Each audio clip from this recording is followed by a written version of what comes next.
Welcome to Indian Wells, California, in the beautiful Coachella Valley. It's here that we find the 2022 Margaritaville USA Pickleball National Championships.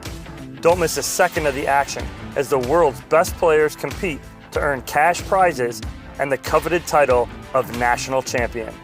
The 2022 Margaritaville USA Pickleball National Championships are brought to you by Margaritaville, City of Indian Wells, Franklin Sports, Consumer Cellular, Fila, Yola Pickleball, Paddle Tech, Pickleball Central, Rockin' Protein, and Selkirk.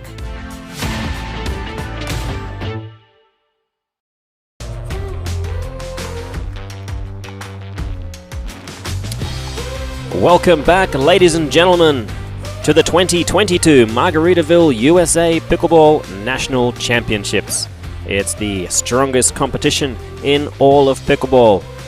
It's men's and women's doubles day, sponsored by Franklin. We have a first round match about to begin. Wesley Gabrielson, the newly inducted Hall of Famer, congratulations to Wesley, is partnering up with Eric Lang. And they are taking on Stefan Andren and the legend, Mills Miller. We always say Father Time is undefeated, but Mills Miller, he is giving it a run for his money.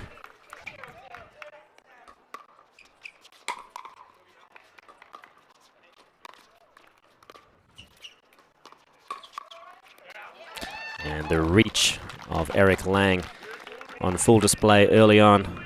6'4". Still, his counterpart in the tall man department, Stefan Andren, relatively new to the game, but already making waves.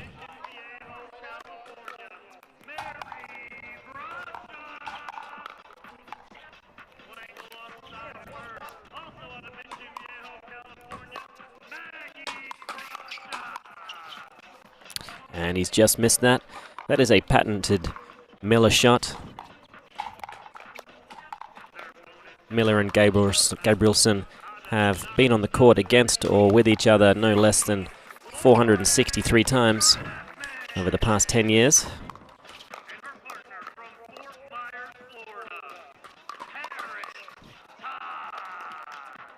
And good little hand battle.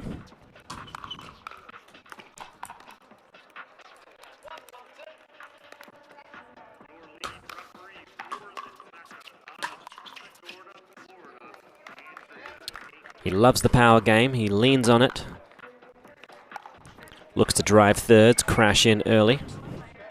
Part of the old guard.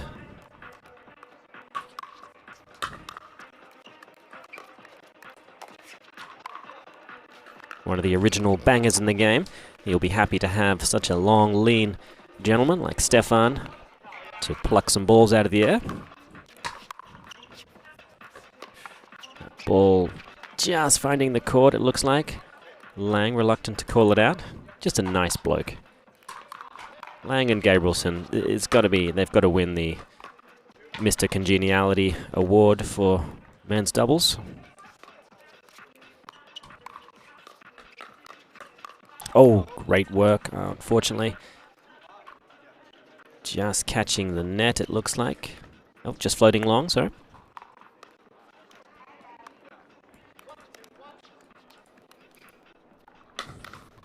You can see Miller already stepping well inside the court. And a great leave. So they've leveled the scores.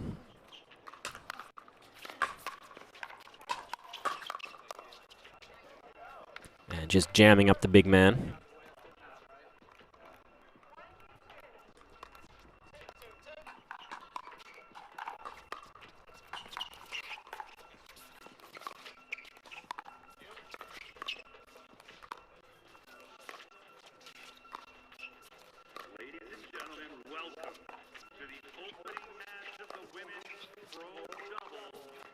Margaritaville USA Pickleball National Championship, the toughest item in pickleball.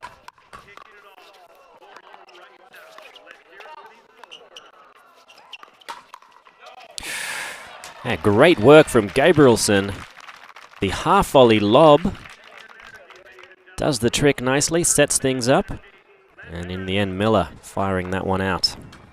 So it gives the ball back.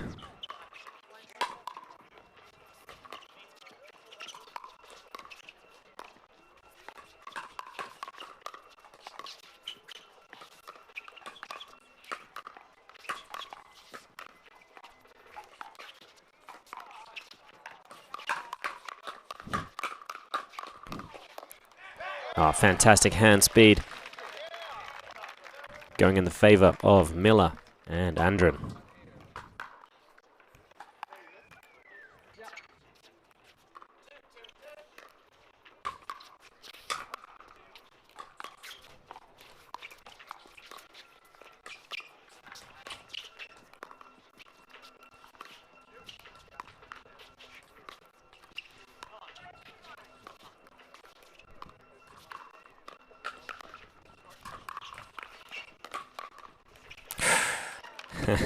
Stefan Andren, he tried his luck, but that was right into the wheelhouse of Wesley Gabrielson.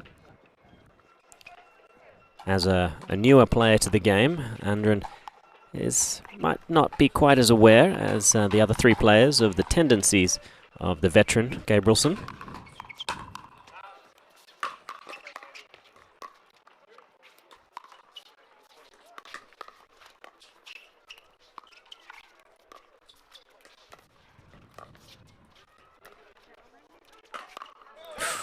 Just a little long. I don't think it was too far wide, so he at least had that going in his favor. The team of Miller and Andren do appear to be targeting Gabrielson. I think we will see a switch here. Gabrielson tending to live on the right-hand side of the court. At least has a very long-term rental agreement with the right side.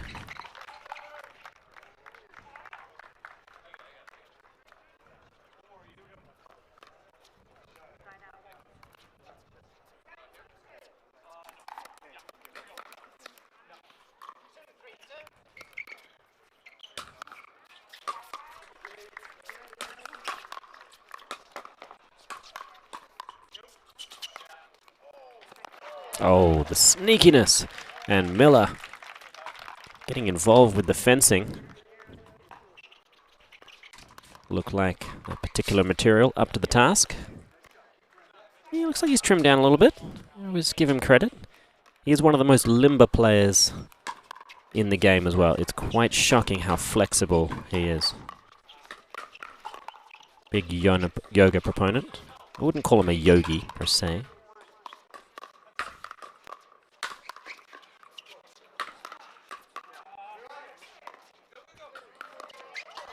Oh, and it was Miller's time to try the cute stuff. Did well to begin with, and then tried to slide it off inside out, catching the net. So they've doubled them up, 4-2. Referee Adam McKinnon taking care of proceedings today.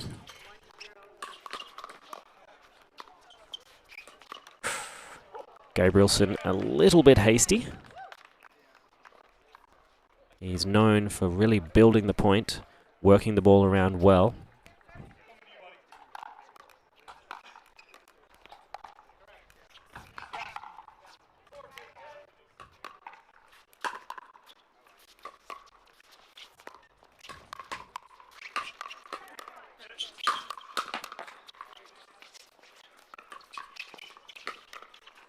Oh, Andren just going for a little too much. He plays a very aggressive, dipping third shot, and that ball there was very much akin to a third shot drop. When it works, ooh, amazing. When it doesn't, this is what happens.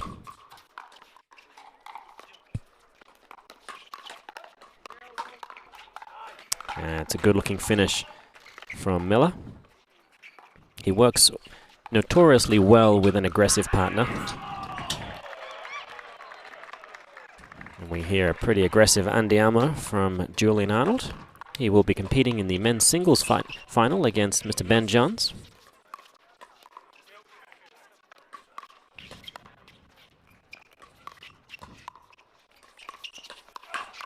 Oh, and Miller took it in the bread basket. Luckily, abs of steel or something similar. Aluminum?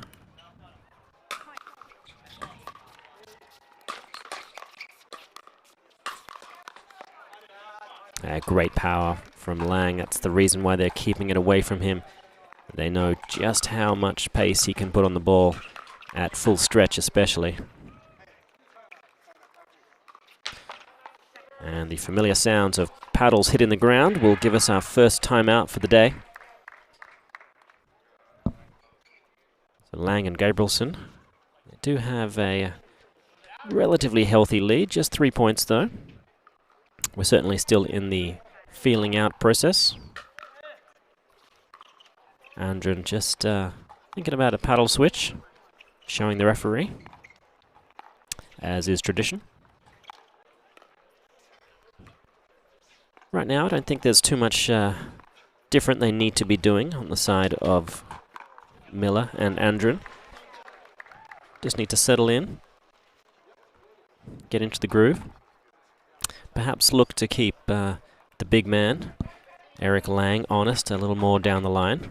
Andren is trying his luck against one of the most accomplished dinkers in the game, Wesley Gabrielson.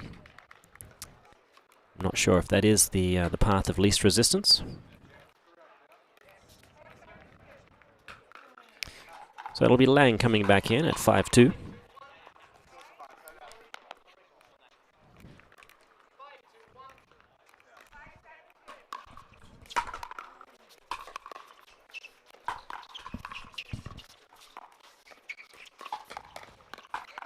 It's a great flick attack there from Andren. He moves so well, very lean obviously. Great body type for the game.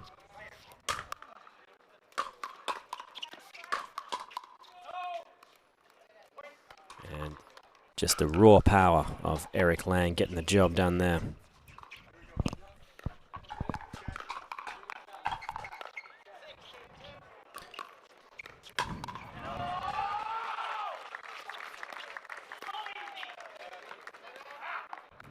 That is the tricky part. Very few players can do it, handle a low ball to the backhand coming from that kind of height and cool it off gently into the kitchen. Matt Wright, really one of the only that have that shot in their arsenal.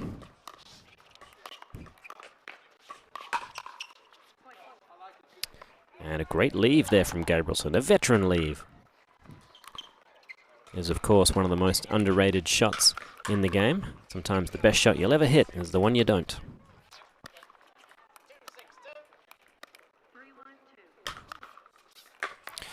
That serve looked a little wide from my angle. But Eric Lang just too nice to call almost anything out. Really just an absolute sweetheart.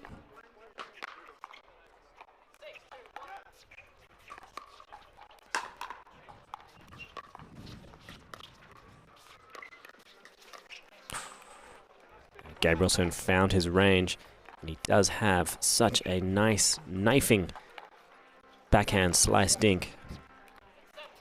If Andren hasn't experienced a lefty who really slices that dink cross court, then he could easily be dropping some of those into the net.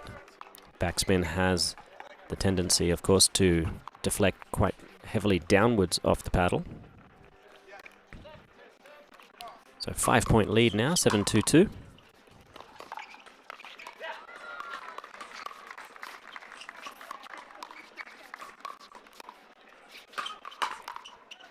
And we saw a hand switch there from Gabrielson. He's known for that.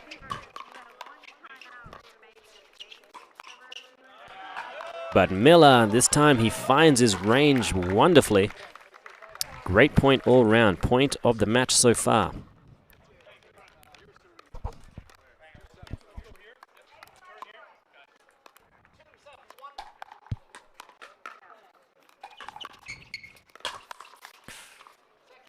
A lofted serve was met with a drive return.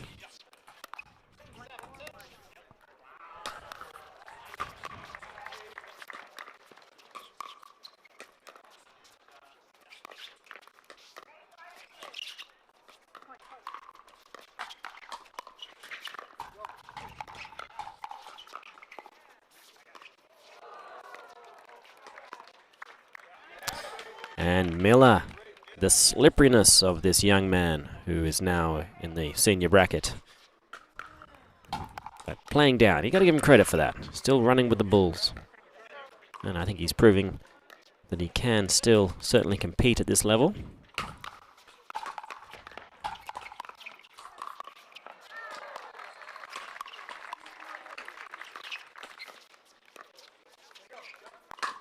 Oh.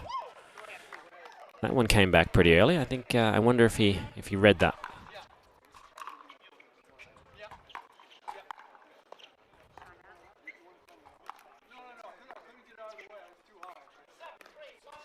Some good partner communication between Miller and Andren. Trying to figure out for future reference who's going to handle those balls. And unfortunately that ball just coming wide off the paddle of Miller.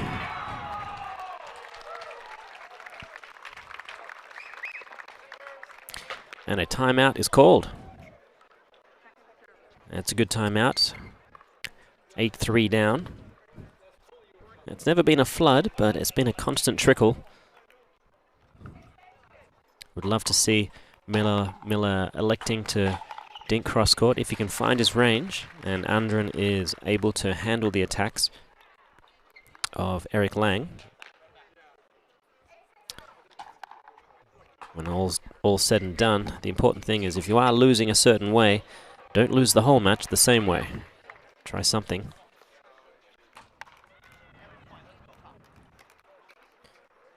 Got some great matchups going around the grounds. We've got Wesley Burrows and Travis Rettenmeyer versus James Ignatowicz and Federico Staxrud. That's happening on court 18. The winner of that will play Ben and Colin Johns. The winner of this match here goes on to face Jay DeVilliers and Tyson McGuffin.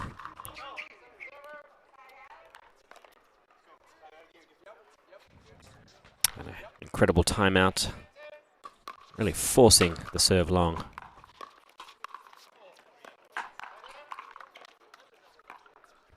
So they get the ball back. Let's see what they can do with this.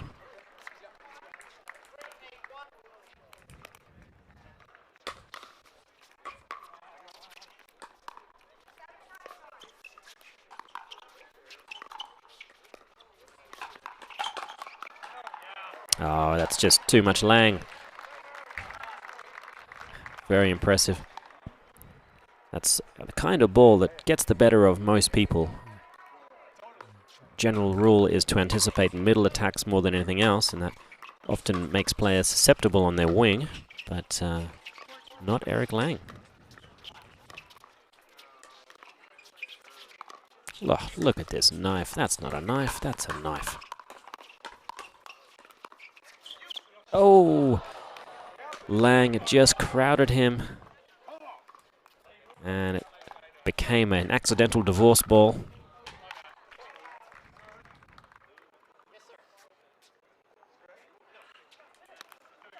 I think I see Joey Farias in the audience. God, getting the band back together.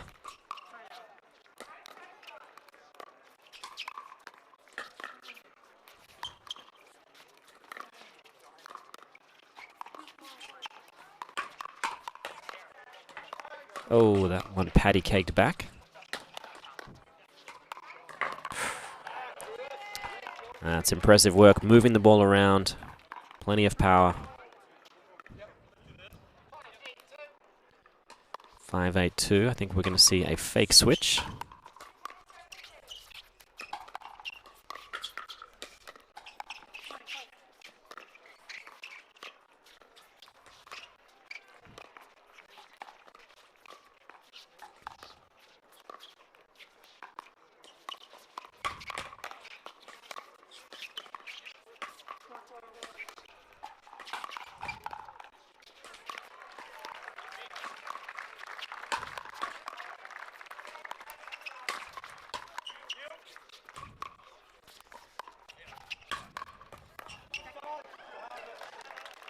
And we have heard the fudge word come out, understandably so.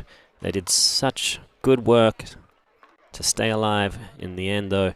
Gabrielson and Lang, just a concerted effort to keep the players back.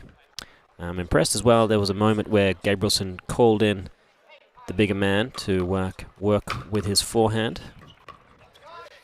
Oh, and this is what happens when Miller attempts the same. Oh, miscommunications are galore. And we should introduce those two players to each other.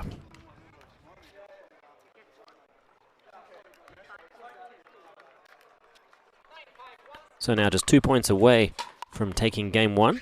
Oh, what is going on? Clean winner returned of serve. I think that should be an instant win.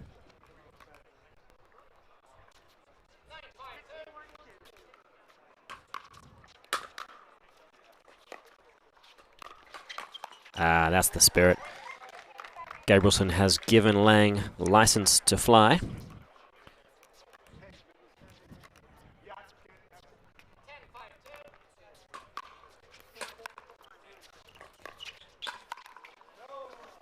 And that ball finds the net. So game one going to Gabrielson and Lang. An eventful game, no doubt. We will be back shortly from the Indian Wells Tennis Garden. I'm Morgan Evans. We will see you shortly after these messages.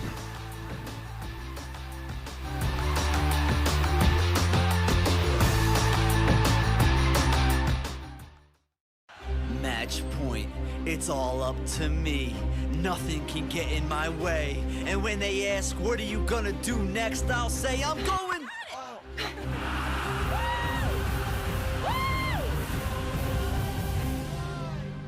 We're going to Margaritaville!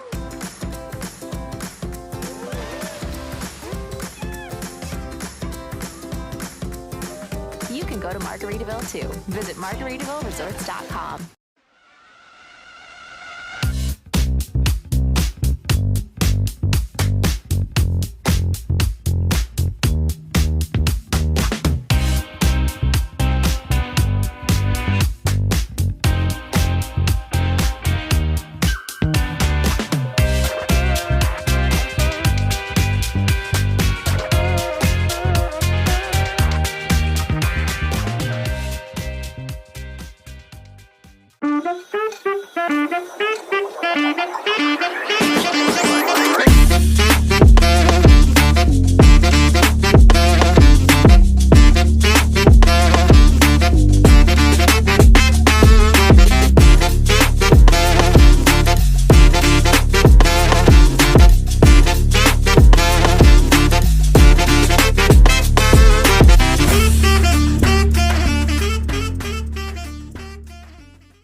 We are back to the Miller and Gabrielson show. These two have played many a match, sometimes together, often opposing.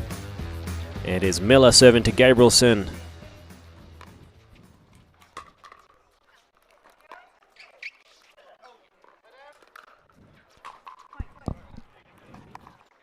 Lang and Gabrielson did take game one fairly handedly, 11-5. Score wasn't really indicative of the play though, very closely heated exchanges.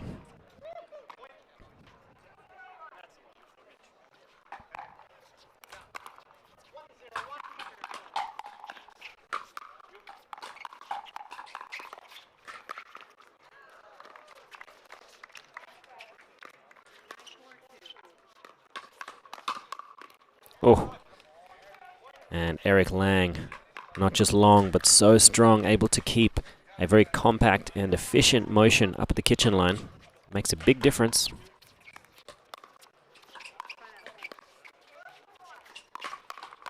Look at that. swooping in like a young condor.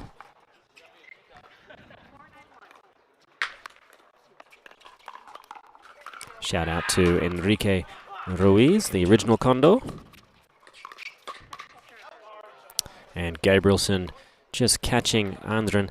This is what happens when players get used to a certain cadence of a team, and we'll see a timeout here.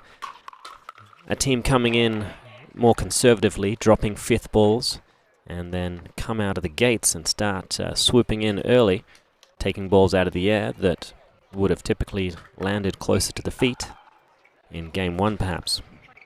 So a little bit of shock and awe from Gabrielson Lang, and that gives them a very quick 4-0 lead.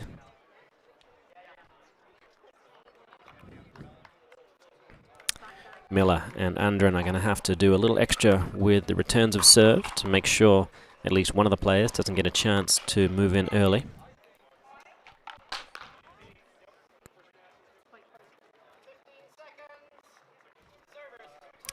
So we'll be coming back in. Referee McKinnon indicates the play is ready, and 4-0 is the score.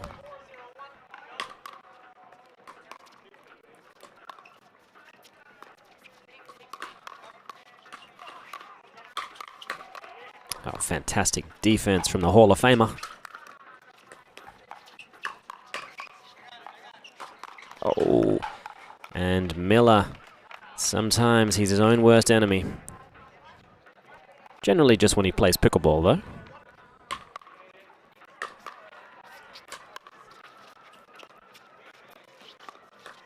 Oh, he finds the open court. Gabrielson wanting to get that ball across the other side. Lang probably could have made it with one step, 1.5 maybe.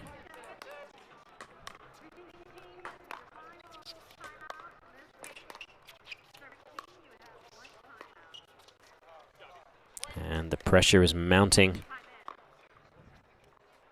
Great start here from Lang and Gabrielson.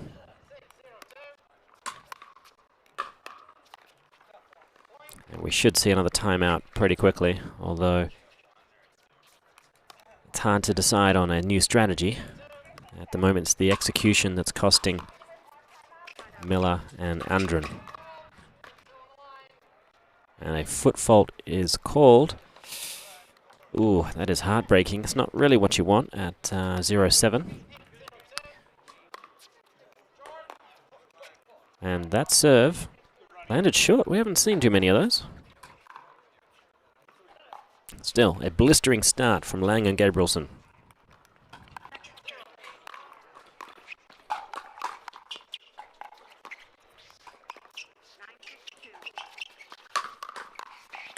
Oh. I guess he wasn't tall enough. That was the issue.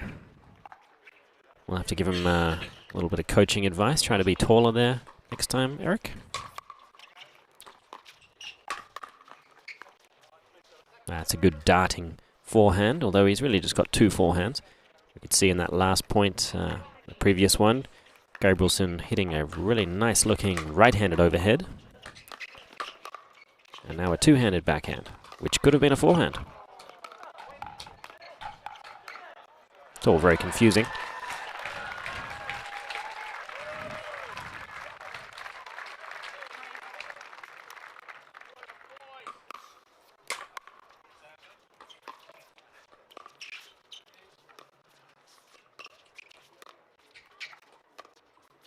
Oh, an amazing short angle slice from Wes Gabrielson.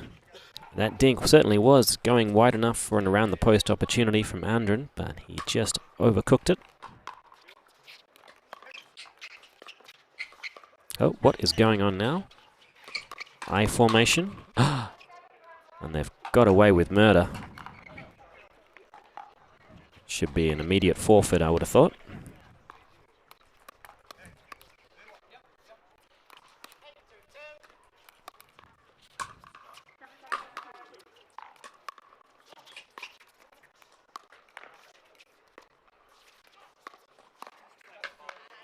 And a very sneaky attack from Lang. He indicated he was really just going to be slicing that dink cross court. In the end, went for a middle ball. Caused some confusion. So 9-2. And again, some more miscommunications. Andren and Miller, they're going to have to sort out which side of the court they're supposed to be on. But it might be too little too late. 10-2 and a match point.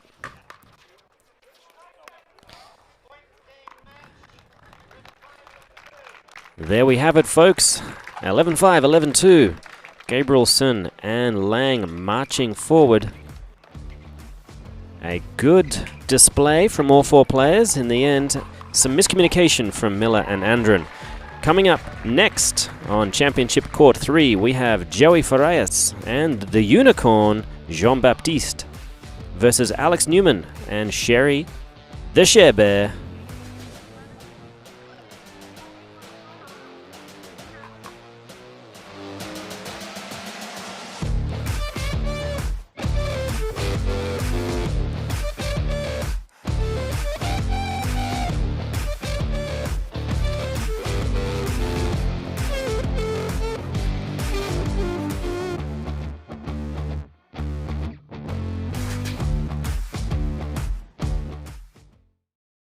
Match point, it's all up to me. Nothing can get in my way. And when they ask, what are you gonna do next? I'll say, I'm going.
without the moments no one sees. Early morning practice, late night drills, running it over and over. You don't get the crowd without the quiet. Everyone sees the glory, the medal, the podium, but every winning shot starts right here. Paddle Tech. Let's go again. When it comes to sports bras and activewear, it's not enough to just do it. You have to just do it right. That's why SheFit's perfectly fitting gear embraces and supports women's bodies. Made for ins and outs, ups and downs, starts and stops, and everything in between. We got you. Because we are you. SheFit.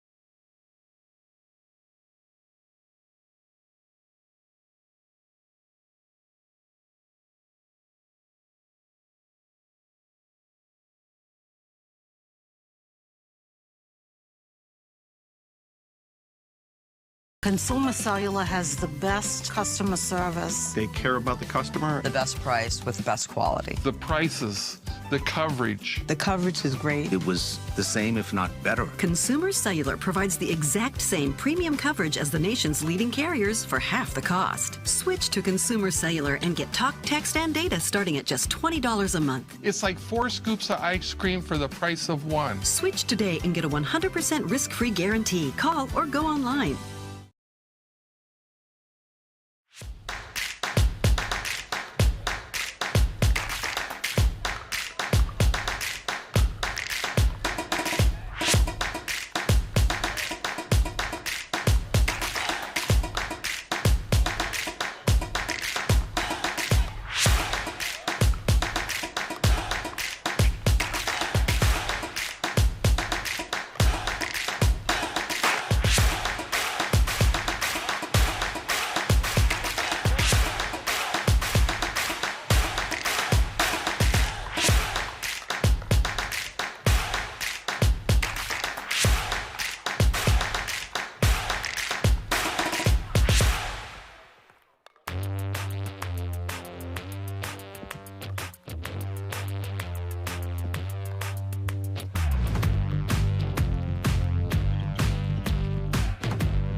We are live at the Nationals. Morgan Evans coming at you from the Indian Wells Tennis Garden. This is a second round match. I misspoke slightly earlier on. The matchup is indeed Jean-Baptiste, the Unicorn, and Joey Farias. They're taking on the number 4 seeds, AJ Kohler and Thomas Wilson. We are going to see some real fireworks. Kohler and Wilson are cousins. You've seen AJ Kohler, especially on the PPA Tour. Wilson has certainly made some very impressive appearances, often alongside Kohler. And he has one of the most electric forehands in the game. From Kohler, we know what to expect. The hand speed, he's in the conversation for fastest hands in the game. He has such a unique kind of technique to what he does out there. Very stable. He moves around the court very quickly.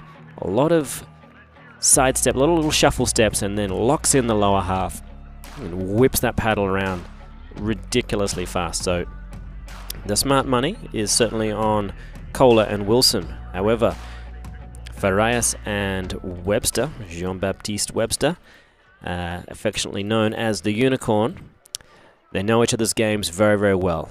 And that is an X factor. How well they gel and how quickly they can really dictate the style of play. I don't know if they want to get into massive hand speed exchanges with these two.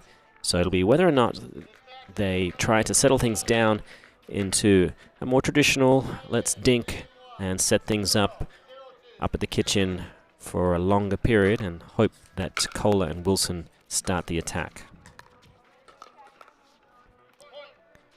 Webster initiating there, finding the right hip of AJ Kohler.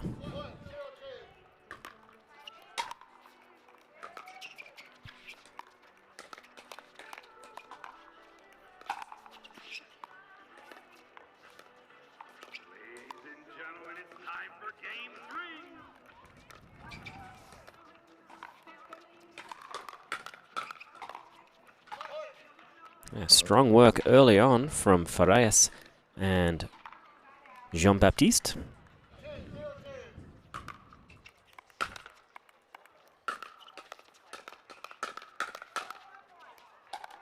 That ball just a little wide. And there's those quick hands of AJ Kohler.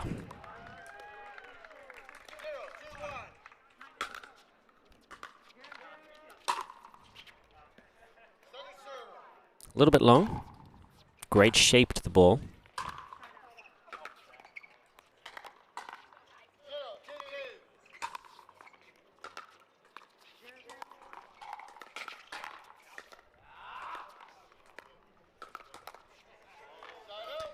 And Baptiste has already started to show himself to be a real threat, using good disguise, great movement.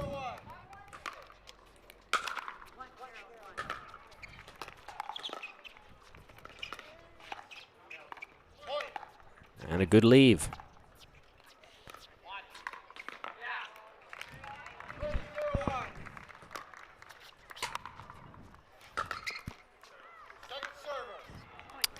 Well, he's got some adrenaline pumping. Felt like he might get the better of that drive off the backhand side. A little tricky though. With any luck, we will see a single-handed backhand drive from Joey Farias because it is gorgeous.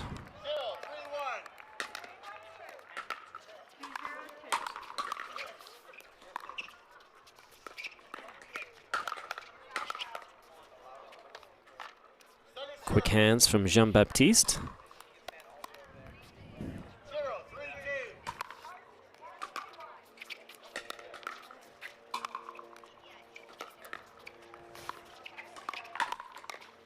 AJ Kohler with the third shot lob. That's something he's become known for.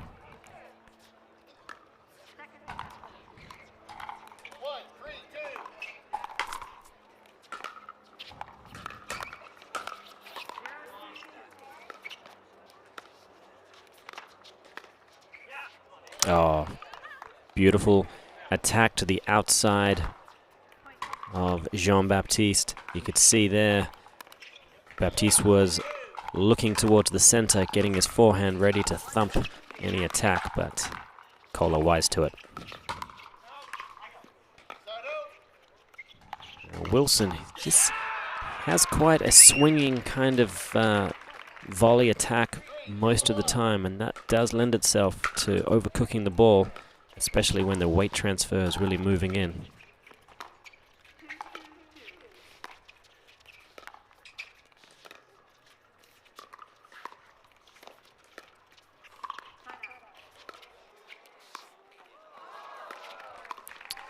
Oh, look at that. Lovely ball. He noticed that Jean-Baptiste was moving well wide to try to get around his backhand, and that was going to draw Farias closer to the center of the court as well. Indeed, there was a massive opening.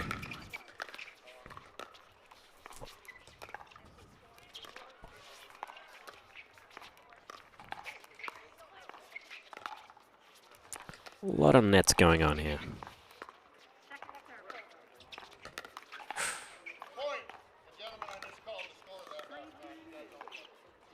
And referee just announcing that he had miscalled the score, however.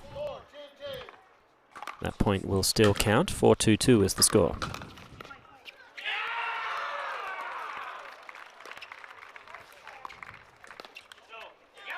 Oh, and a great leave. It wasn't by much. AJ Kohler, his traditional stoic self.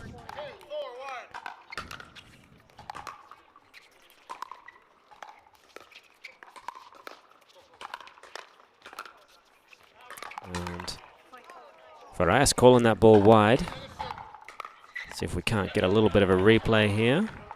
The net's cord might be in the line of sight, but it did look a little wide from my vantage point here in the booth.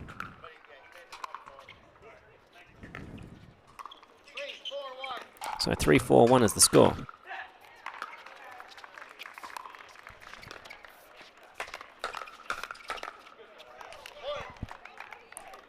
And that's a little bit more like the cousins going to work together.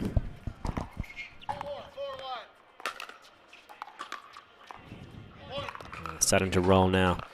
The danger, of course, was them looking past the team of Farias and Jean-Baptiste. They certainly didn't bring their best work in the first points, but they appear to have found their rhythm.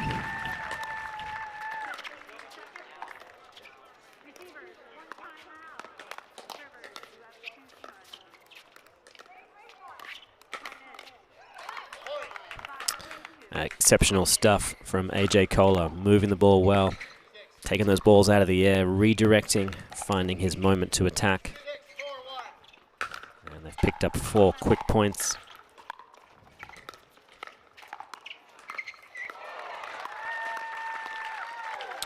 It looked like he didn't anticipate the unicorn coming out to handle that ball.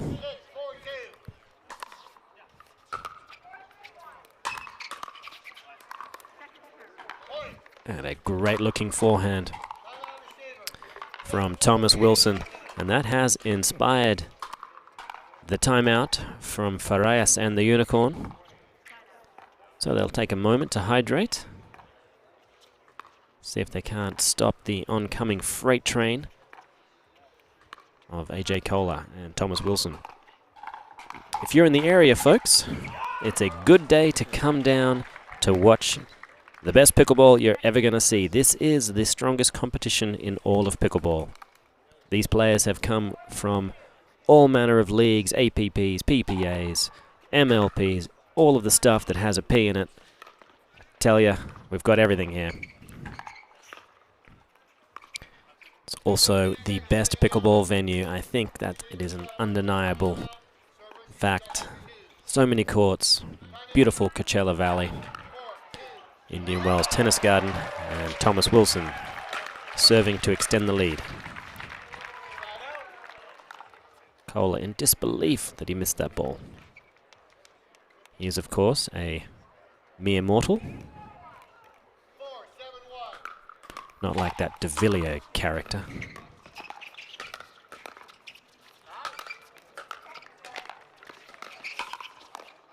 Good scramble and a fantastic leave.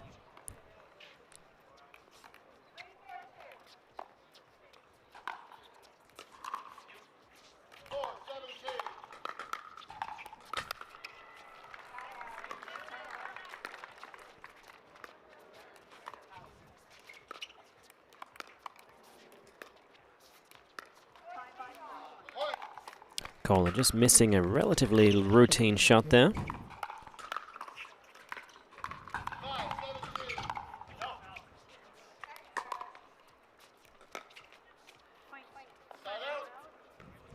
A nice knifed return from Thomas Wilson.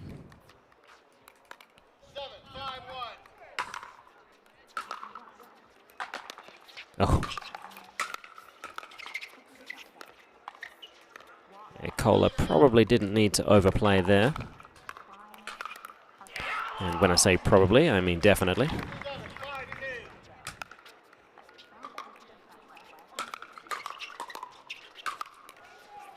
Nice looking overhead from Farias.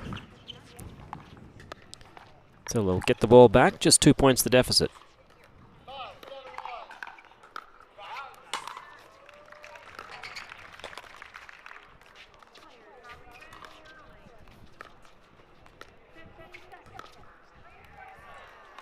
Just a little bit long. Wilson coming from a very high level of tennis. AJ Kohler, hockey man.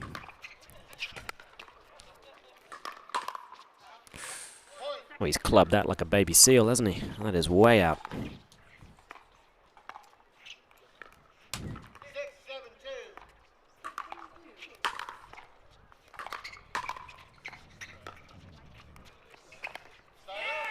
And Jean-Baptiste Webster just unable to get that one over. Very close though. 7-6, they've drawn it back within 1 point. Oh, he gets away with a little bit of net involved, but clean living there.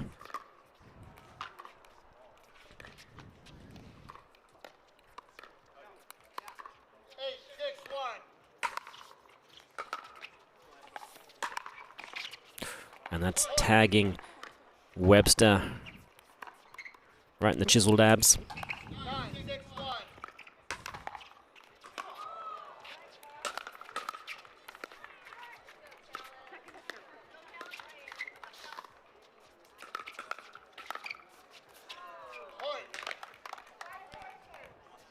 There has been some fantastic play from both Farias and the Unicorn. However, Wilson and Kohler proving why they are the number 4 seeds.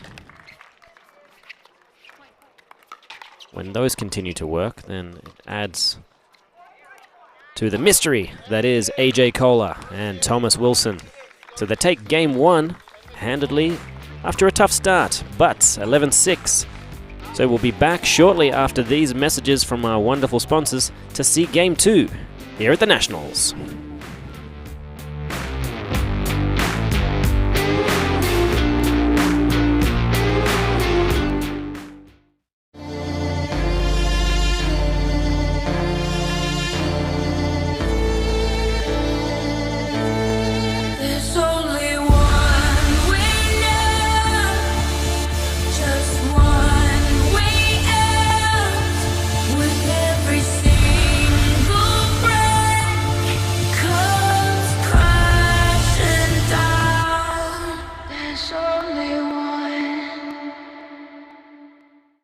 Consumer Cellular has the best customer service. They care about the customer. The best price with the best quality. The prices, the coverage. The coverage is great. It was the same, if not better. Consumer Cellular provides the exact same premium coverage as the nation's leading carriers for half the cost. Switch to Consumer Cellular and get talk, text, and data starting at just $20 a month. It's like 4 scoops of ice cream for the price of 1. Switch today and get a 100% risk-free guarantee. Call or go online. You don't get the moments everyone talks about without the moments no one sees. Early morning practice, late night drills, running it over and over. You don't get the crowd without the quiet. Everyone sees the glory, the medal, the podium. But every winning shot starts right here. Paddletech. Let's go again. Match point, it's all up to me.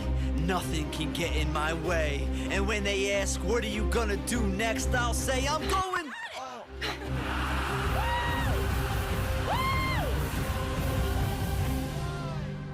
We're going to Margaritaville!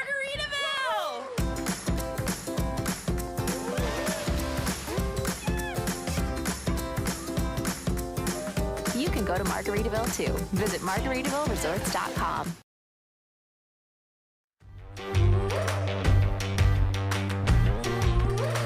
We are back live at the Nationals. And we're about to get Game 2 underway. It's AJ Kohler and Thomas Wilson taking Game 1 11-6. We'll find out shortly if the unicorn, Baptiste, and the veteran, Joey Farias, can turn the tables. That's pretty much how they started Game 1. They looked like they were really finding success attacking Kohler, and then Kohler got out of bed. So did Wilson. That two-handed backhand is beautiful.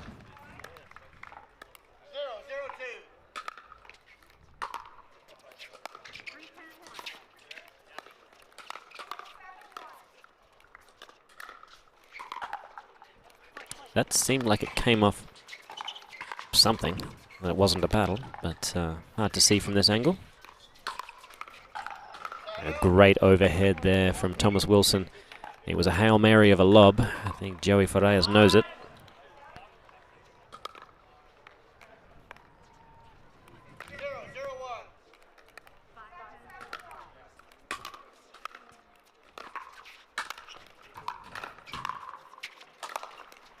That is a mishit overhead. And a weak overhead. And, well, that's exactly what you get. Unfortunately, you get some real opportunities to put the ball away. And with the kind of laser-like accuracy Thomas Wilson has with that forehand, you don't want to dance with that devil.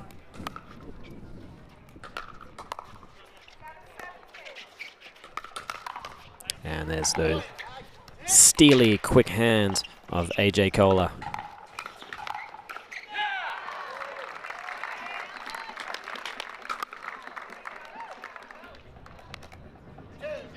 .201 is the score.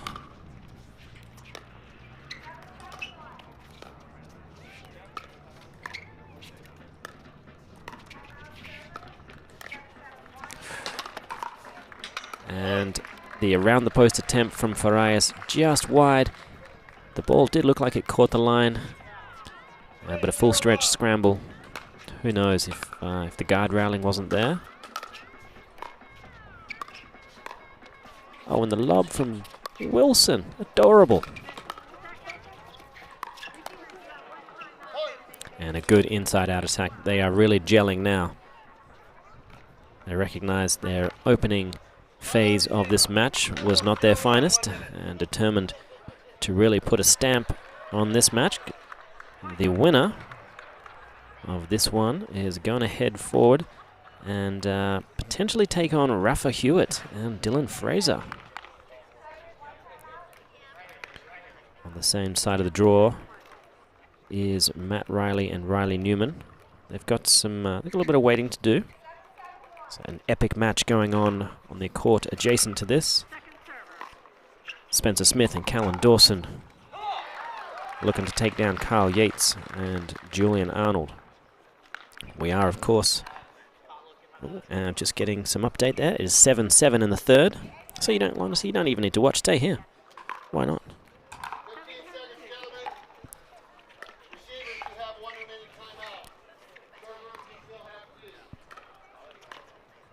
So it'll be the team of Kohler and Wilson serving as we come back in. Right now they're spectators of this other match. They may just hold proceedings to watch a little more. Every great player is also a great pickleball fan.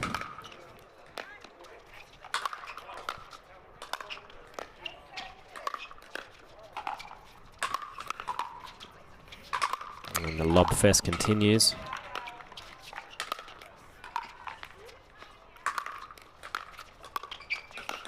Oh, well, look at that. Just 7 or 8 lobs, and suddenly there's an opportunity to come on in.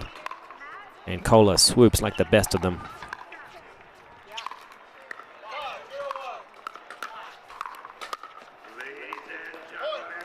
As a weak return finds the net from the Unicorn. Oh, they started so strong. I thought perhaps we were in for one of the upset for the ages.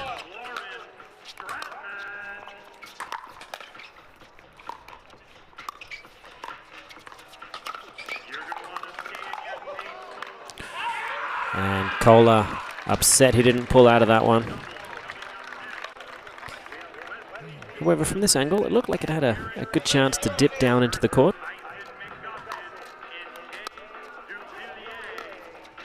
Oh, beautiful third ball.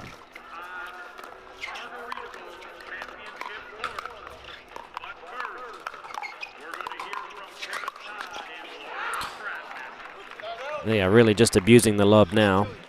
And good to see Farias and the Unicorn picking up a lot of these ones. Oh. I thought they'd try their luck as well. It's so often the case. We all forget about the lob until one is successful, and then everyone remembers it's a great shot to play. I mean, not if you want to make friends, obviously. But if you're happy alienating people, then, yeah, lob your life away. Beautiful move from Thomas Wilson. Slid to his left. Not sure if it counts exactly for an earnie, but very impressive nonetheless.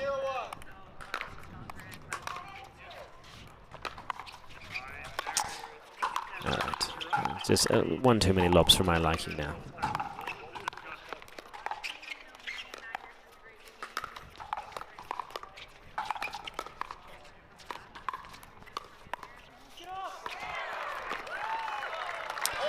And that is a great looking inside out forehand dink from Thomas Wilson. I think that kind of strategy works out well if you've got a partner that is able to cover so much of the middle and doesn't mind you really expanding the distance they need to cover by running around your backhand. So a timeout is called.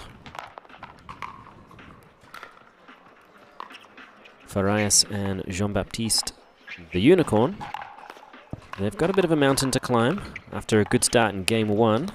It was all Wilson and Kohler, and they have really been storming through in game 2.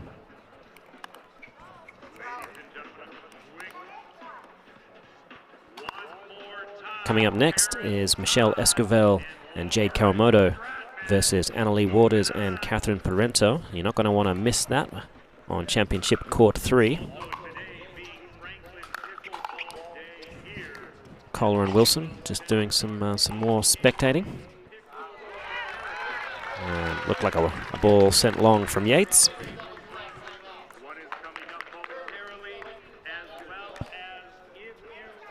So they'll come back here, just 3 points away from clinching game 2 and the match victory.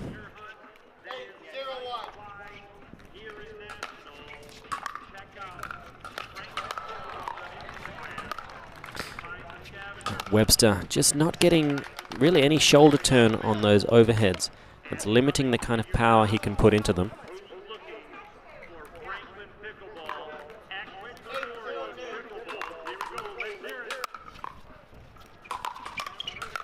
Oh, Kohler, look at that, just flicking that ball with so much pace.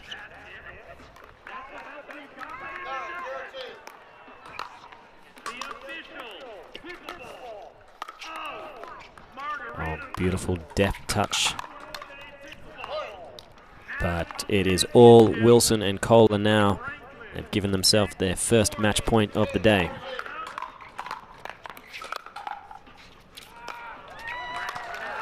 One more lob just for luck, and he's just wandering forward. Okay, oh, and that was a ball that went out, so that is it. All she wrote for this. An entertaining match. A tough one, certainly, for Farias and Jean-Baptiste. So they are not done for the day, but they will be bounced into the ranks of the defeated. Hope to make their way through the back draw. We'll be right back after these messages. We are live at the Nationals. Do not go away.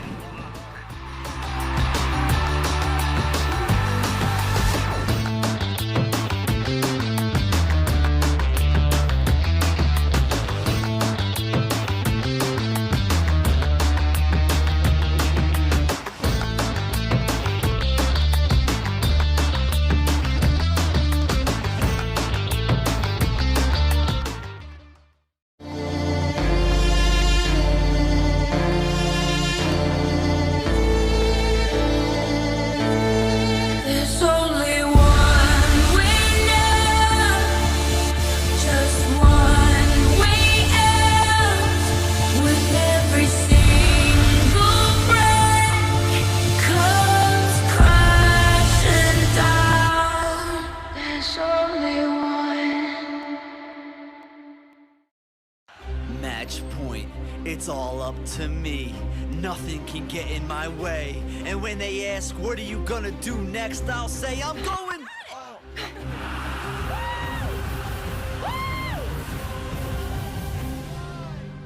We're going to Margaritaville!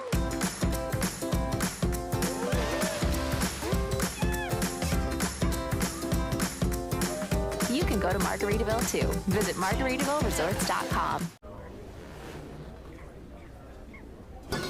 Fruit, fruit, fruit, fruit, fruit, fruit, fruit, fruit, fruit, fruit, fruit, fruit, fruit, fruit, fruit, fruit.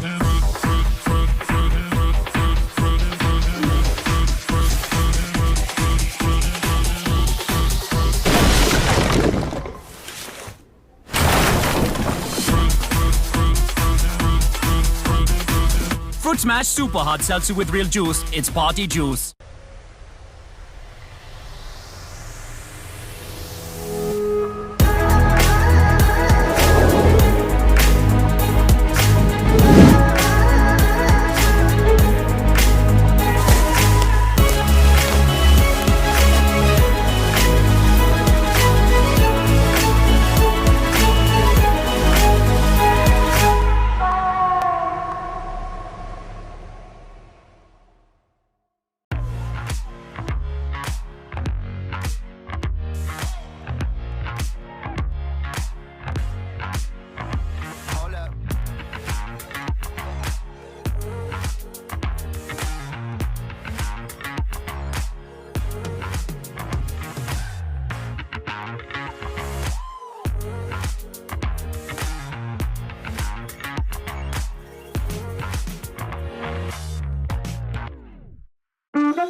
And it is time for the ladies to take center stage here. Women's doubles pro about to start. Jade Kawamoto and Michelle Esquivel are taking on an unlikely team. Annalie Waters and Catherine Parento. We do wish Lee Waters all the best for her recovery. She unfortunately injured herself yesterday. That means that Annalie Waters is now partnering up with another great in the game, Catherine Parento.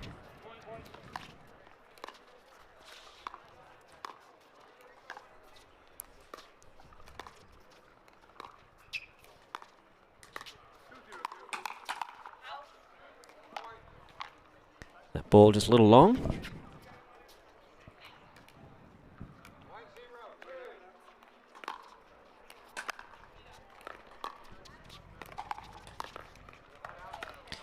And Esquivel finds the net to give the ball back.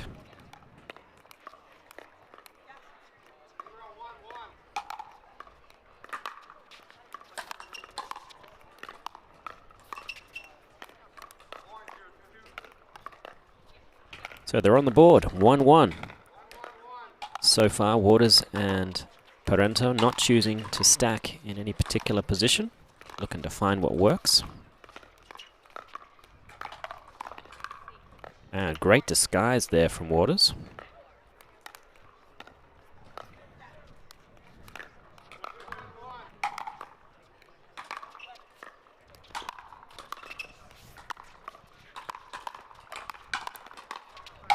Oh, a good looking Ernie. That ball just finding the net.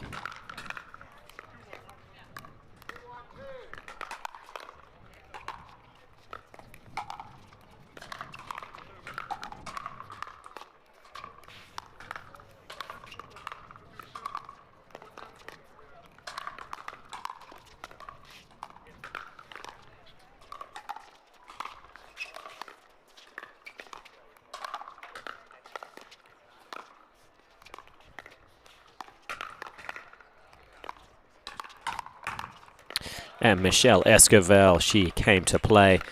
Good setup with the two-handed backhand and a nice looking finish.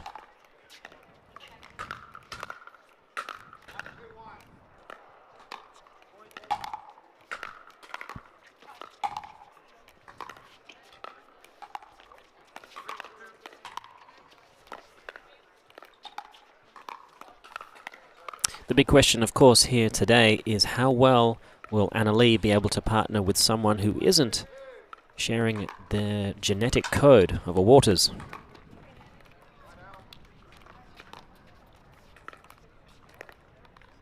Parento, of course, is one of the best players in the game.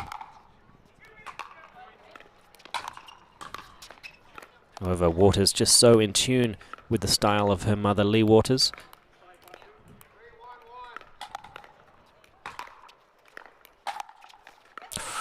And that is a big two-handed backhand catching Esquivel.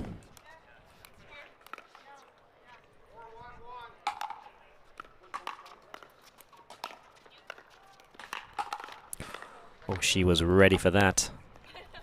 Kawamoto very happy that, the net was there to protect her.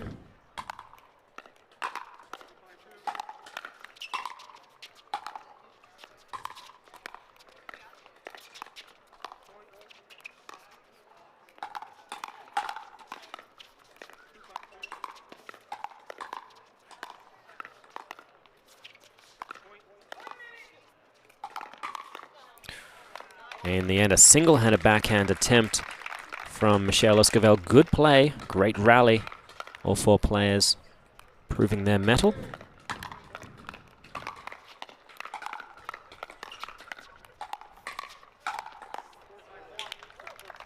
Big two-handed backhand getting down low for Kawamoto. They are, of course, the underdogs in this one, the number 8 seeds.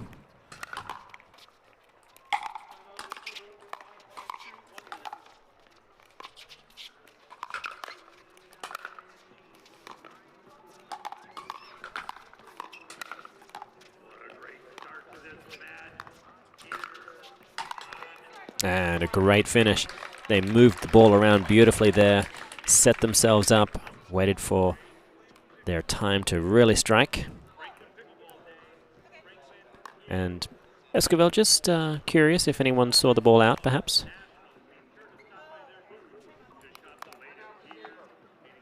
So they'll call a timeout.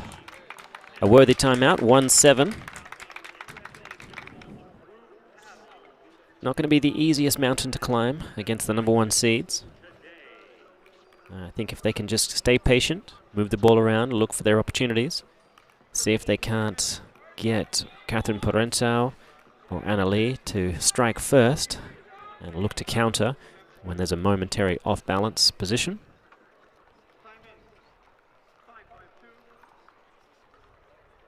But so far, liking what I see from Waters and Parento. They will be the, well, hard to say favorites, but it's a tricky equation to kind of consider now that Lee Waters has been sidelined. If it does come down to a final between Anna Lee, Catherine Parento, Lucy Kovalova and Callie Smith, it is going to be a real you pick 'em. And a great volley there from Michelle Esquivel.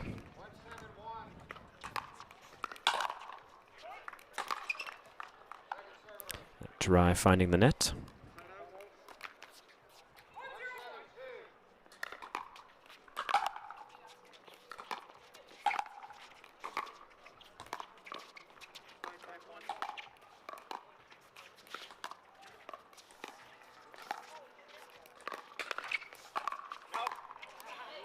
Oh, that was a lovely cross-court dinking from Michelle Esquivel.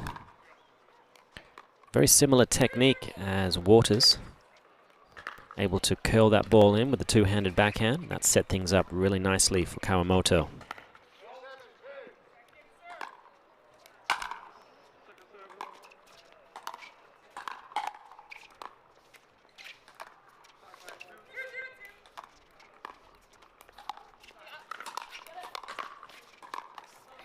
Oh, great defense, getting that ball low enough.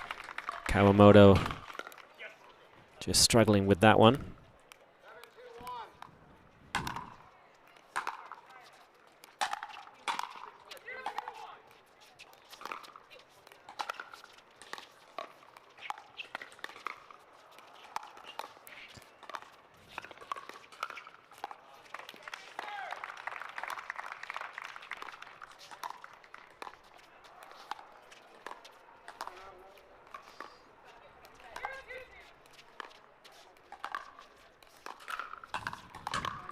Oh, and an elite scorpion there from Michelle Esquivel, and she gets the crowd involved. Nice work. 7-2-2 is the score.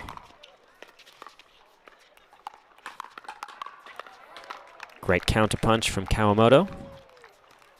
Very few lefties in women's professional pickleball. Not so easy for the players up against them to really calibrate their attacking positions.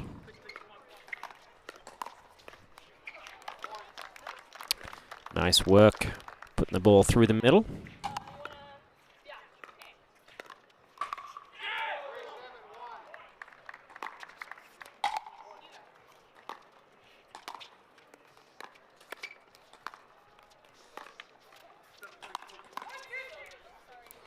And that ball is wide. That's a great spot to attack.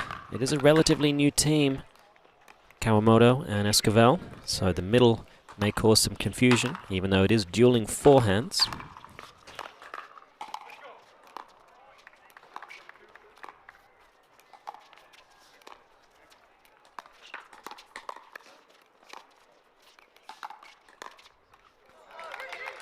I do like how well and how disciplined the team of Parento and Waters is being right now.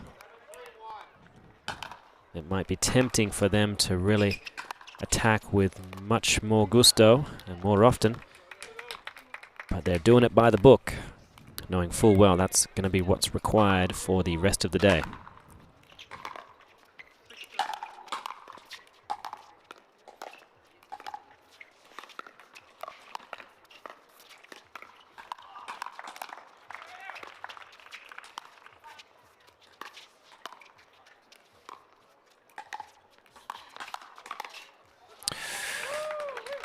And it was impressive work from all 4 players.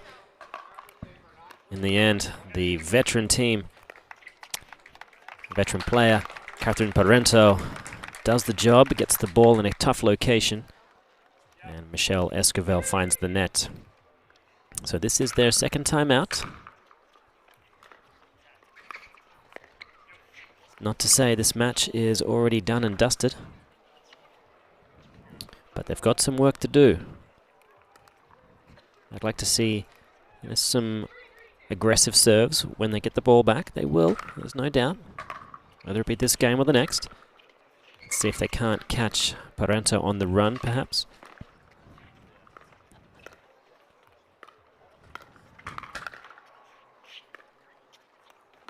Waters and Parento, one of the things they're going to have to figure out is just what kind of positions are best for them.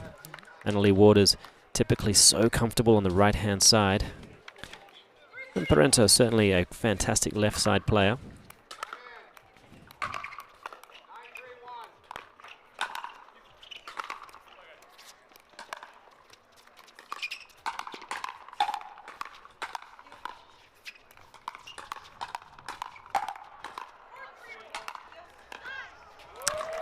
Fantastic sustained offense, controlled aggression from Waters and Parento.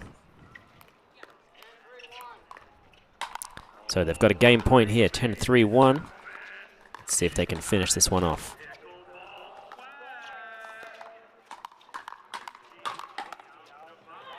Great power from Esquivel, forcing the wide ball from Waters.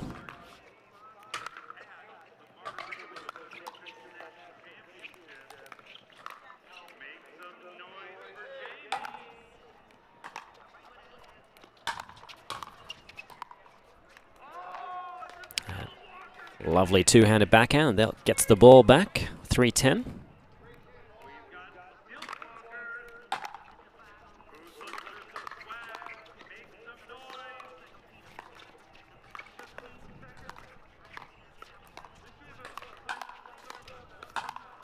And Parento flying through the air to take that middle forehand.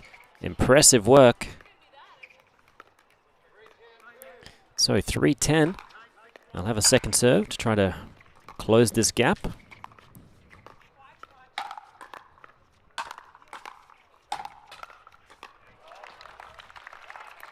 And that lob is a little long, so Waters will once again serve for the game.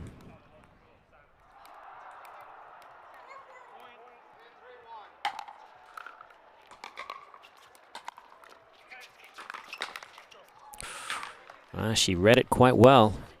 Great footwork. However, just catching the net, so second serve.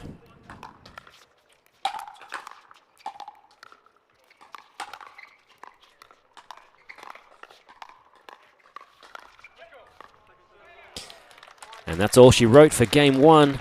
Parento and Annalie Waters starting off their tournament run in style.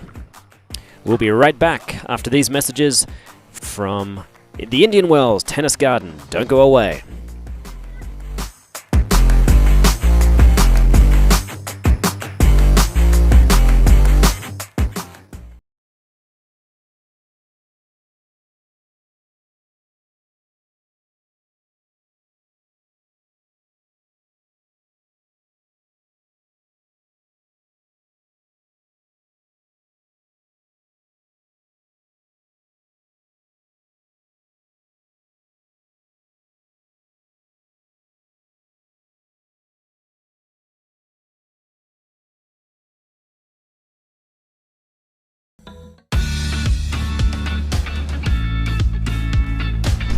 Mom, can you play with me?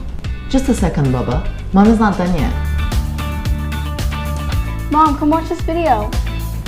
Hold on, sweetheart. Mom's not done yet.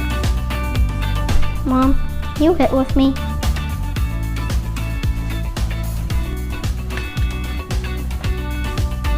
Oh yeah, Mom is definitely not done yet.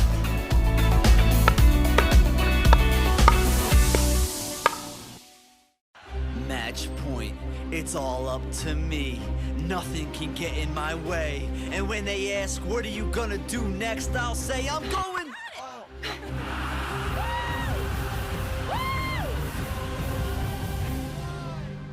We're going to Margaritaville!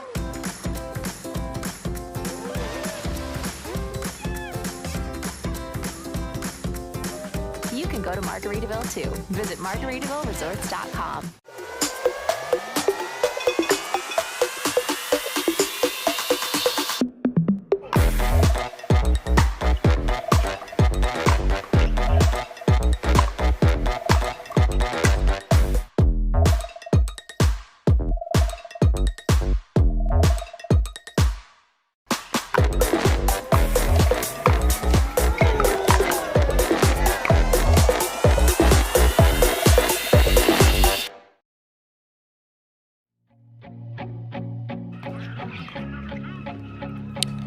We are back at the 2022 Margaritaville, USA Pickleball National Championships, live coming at you from Indian Wells Tennis Garden. It's Annalie Waters and Catherine Parento. They've taken game one against Jade Kawamoto and Michelle Esquivel. A quick side out gives Kawamoto the serve.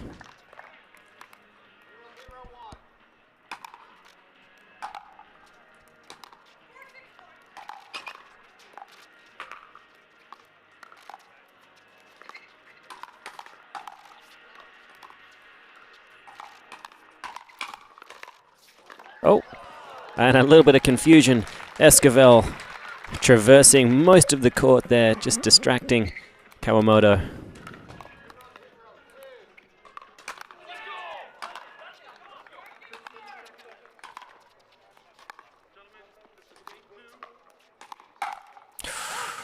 Waters was sitting on it, but Michelle Esquivel, she is an aggressive player, and when she's on fire, there's not too many people on the planet that can really handle the pace.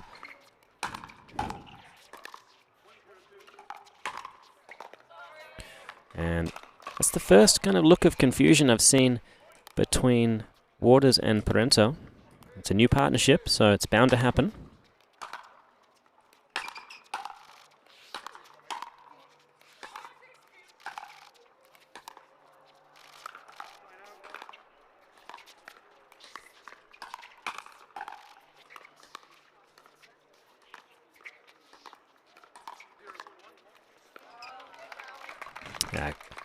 Good committed work there from Parento, just getting the ball down, starting to figure out where the backhand side really is from Kawamoto. These tricky lefties, they're everywhere.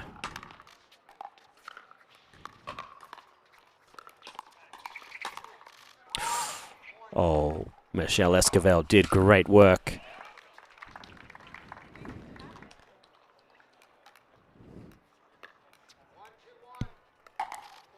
So 1-2.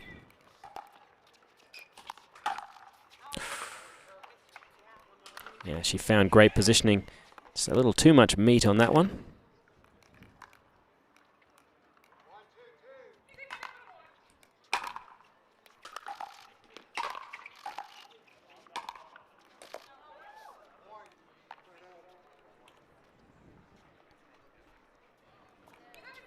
So they've tied up the scores here.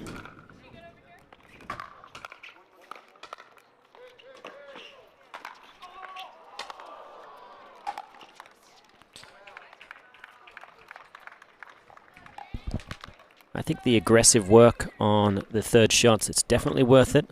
It's an area of the game that I think they certainly have an advantage. Both Waters and Parento, fantastic singles players.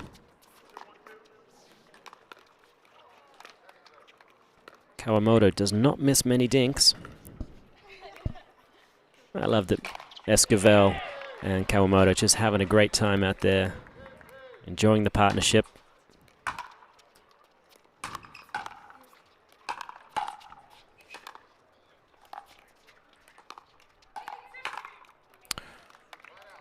And again, it's the cross-court attack to the outside of the cross-court player that has become such a staple in the women's doubles Discipline especially. Oh, Esquivel once again finding the net with that two-handed backhand. When she's on with it, it's just fantastic.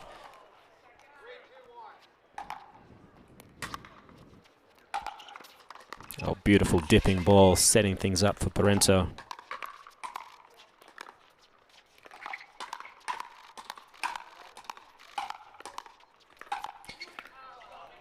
And Waters looked to be in full command there, but attempted to go for the line. I think the middle was probably available.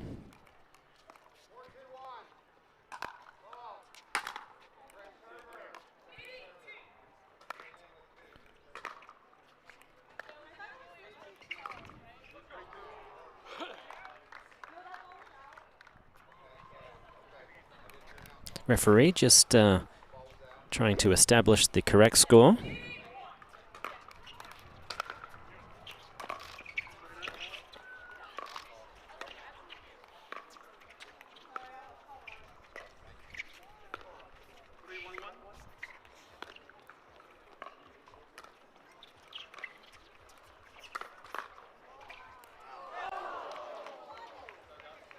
So we'll find out pretty shortly what exactly is going on.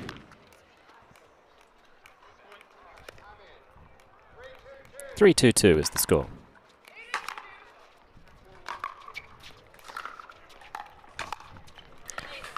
And Esquivel, a good-looking two-handed backhand, just catches the outside of the paddle of Waters and floats wide. So still a close game here in game 2, 2-3. Oh, and there's the lift of the leg from Esquivel. That usually adds, at least 3 or 4 inches of loft to the ball, a couple of miles an hour.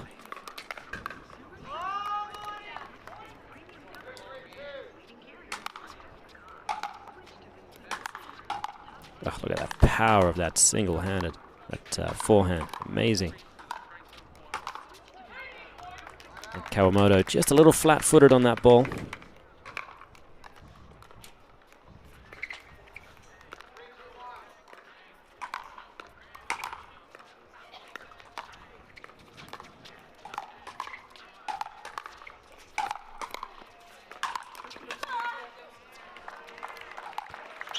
Ball's up in the sun slightly, not easy for Waters.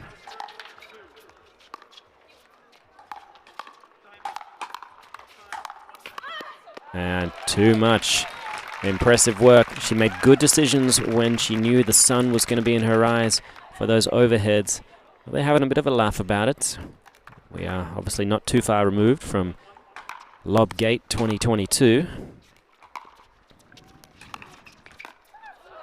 And Waters was attempting to get involved, but that ended up causing a bit of a decoy distraction from Parento. Still, 4-2-2 is the score. And that volley floats wide. That's the impact that real pressure comes.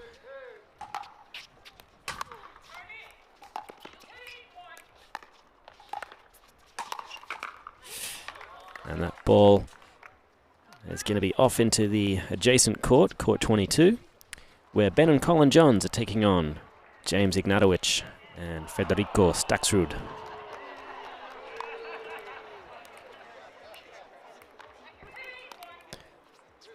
So time's back in, 2-5 is the score.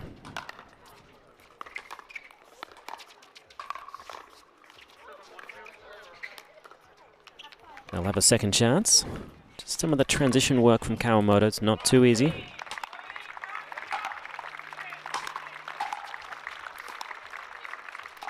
Oh, the sneakiness of young Waters.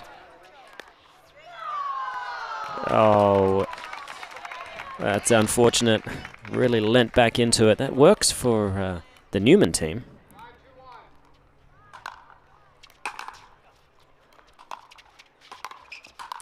That was an out ball. However, irregardless, they will take the point.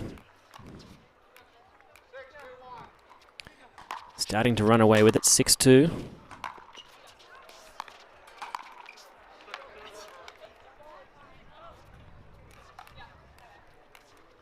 like to see Esquivel and Kawamoto consider a side switch, even though we do have, obviously, a lefty on the court. It's not to say they can't play on the left-hand side of the court. It might give a different look. Again, if you're losing one way, don't lose the entire thing the same way. So timeout is called. Players will take a moment to hydrate. Today, the penultimate day here at the Nationals, sponsored by Franklin. This is the toughest competition in all of pickleball, folks. So if you're in the area, anywhere in Southern California, anywhere in the world, you know, I think grab a flight. It's quick. You can get here. We'll send the Selkirk chopper. Come down. $25 will get you general admission and a seat in the main stadium. 5,800 seats in the championship court. And you know they're all going to be friends of yours. That's the great thing about pickleball. We're all big, you know, one big happy family. So, there's no excuse. I obviously have the best seat in the house. But you can't have my seat. Unless you're, you know, you've got an accent. In which case, well, audition and you'll probably get it. 7-2-2, time's back in.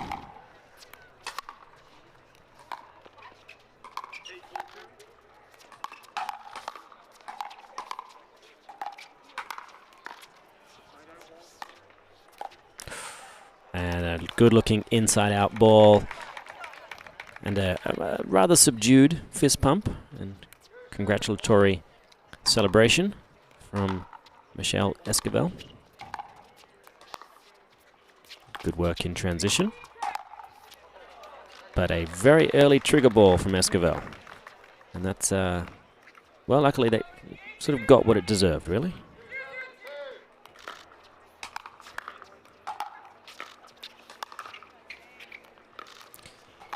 And the lobs into the sun towards a Waters person continue. One more, just for luck. AJ Kohler would be proud.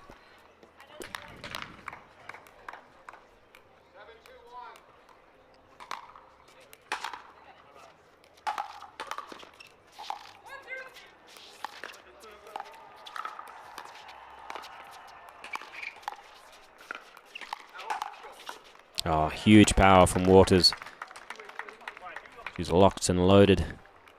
One of the few players that doesn't often fall victim to those outside cross-court attacks.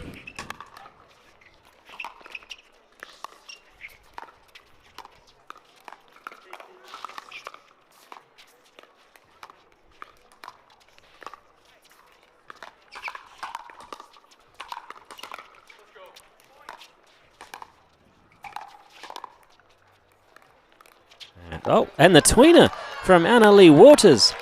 You really just don't see that very often, almost ever. Haha, impressive work from the young, well, the crown princess of pickleball, let's be honest. And a beautiful drive sets up a healthy lead, 7 points, just 2 away from taking Game 2 and the match.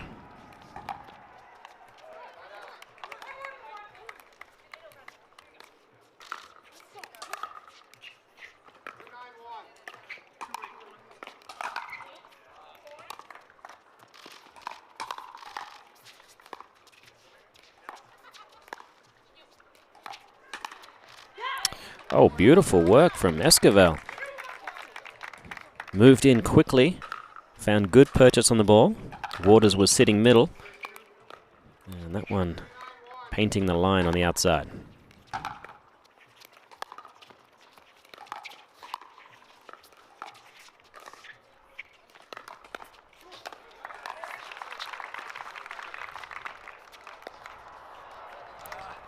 And a quality dink, good redirect from Parento.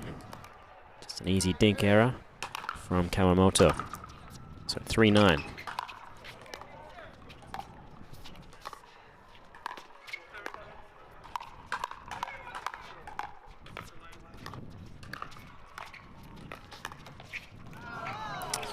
She looked towards the attack Unfortunately, I think Waters was going to be there, as was the net. So, again, 2 points away from taking game 2 in the match.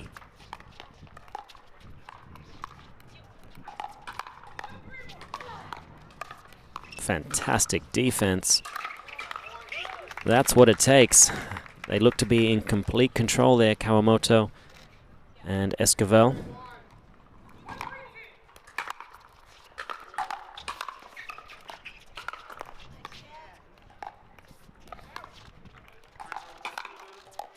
Oh, and the net getting involved, just flicking up high, making it impossible for Waters to get that ball.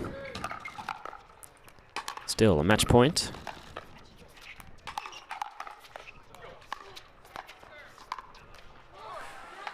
And that one there just catching the outside paddle of Parento. So they're still alive. Anything can happen. Almost anything.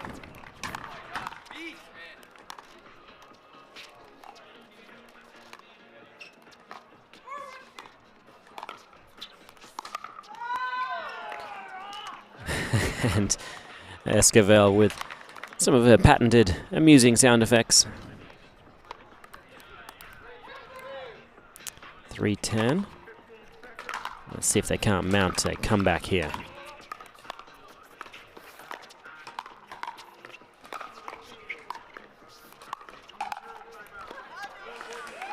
However, Waters ready and waiting for that middle attack.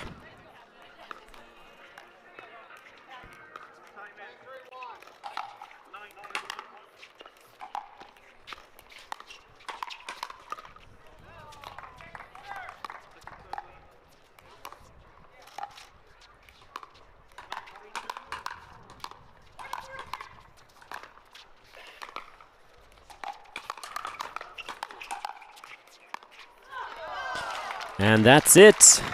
It'll be Waters and Parento marching forward after a well-disciplined match against Kawamoto and Esquivel. A lot of good highlights coming from both teams, but it's Waters and Parento going forward. Folks, we are right here live at the Nationals. You're going to want to stick around. Coming up soon, another amazing match on Championship Court 3. We'll see you shortly.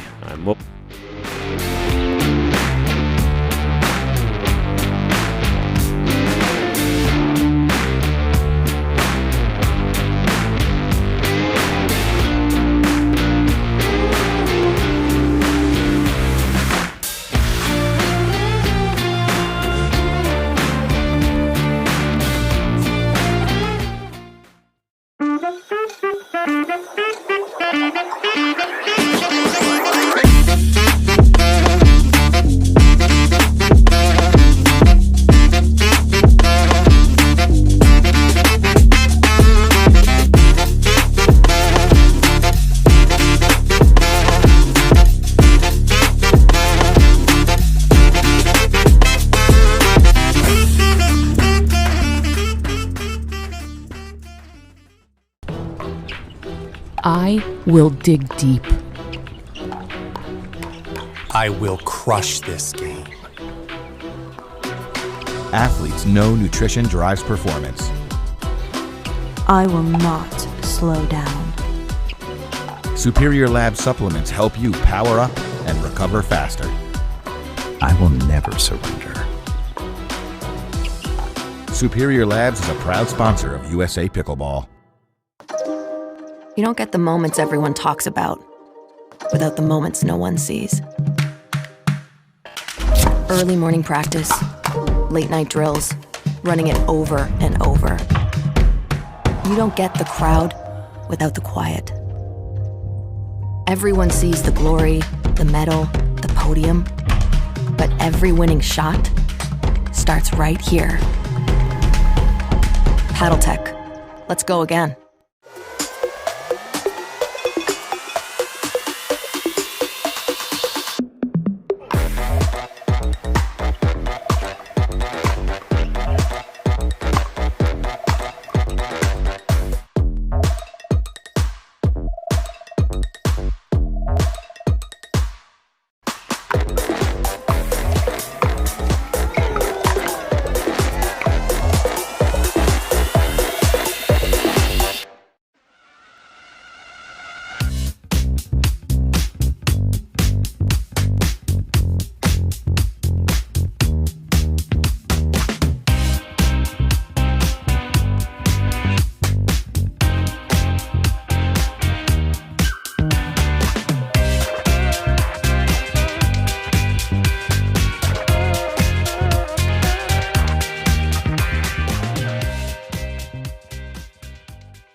it's all up to me. Nothing can get in my way. And when they ask, what are you gonna do next? I'll say, I'm going.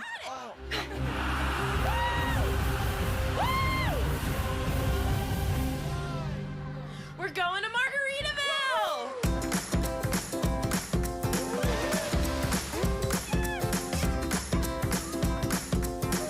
You can go to Margaritaville too. Visit MargaritavilleResorts.com. Consumer Cellular has the best customer service. They care about the customer. The best price with the best quality. The prices, the coverage. The coverage is great. It was the same, if not better. Consumer Cellular provides the exact same premium coverage as the nation's leading carriers for half the cost. Switch to Consumer Cellular and get talk, text, and data starting at just $20 a month. It's like 4 scoops of ice cream for the price of 1. Switch today and get a 100% risk-free guarantee. Call or go online.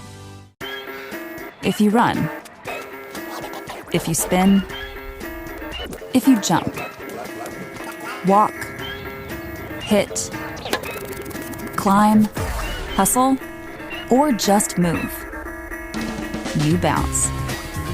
Bounce 50% less with SheFit.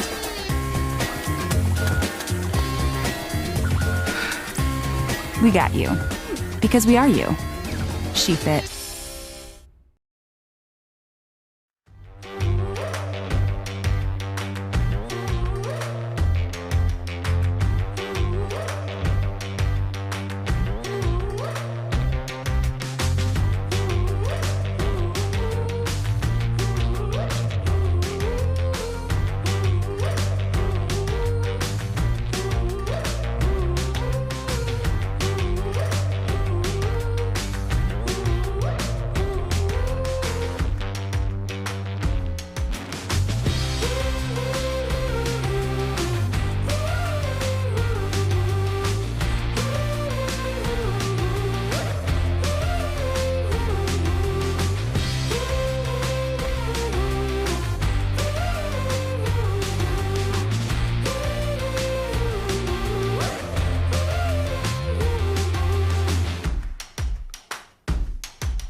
Welcome back, ladies and gentlemen, to the 2022 Margaritaville USA Pickleball National Championships.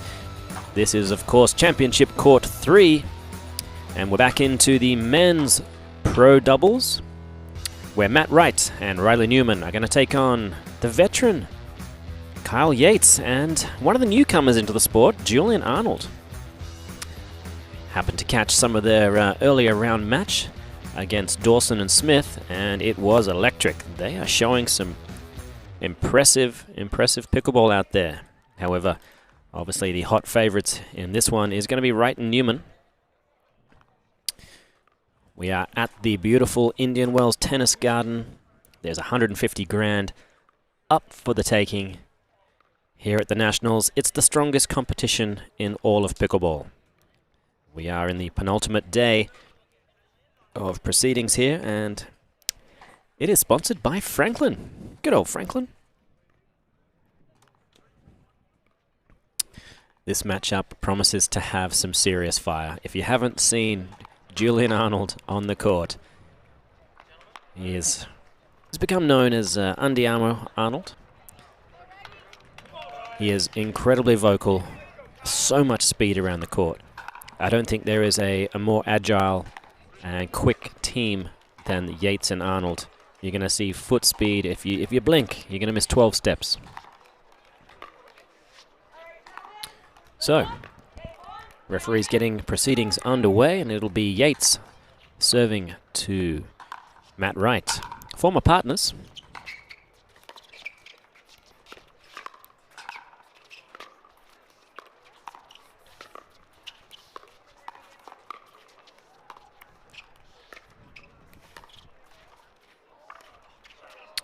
The net getting involved, and Matt Wright will enjoy that one.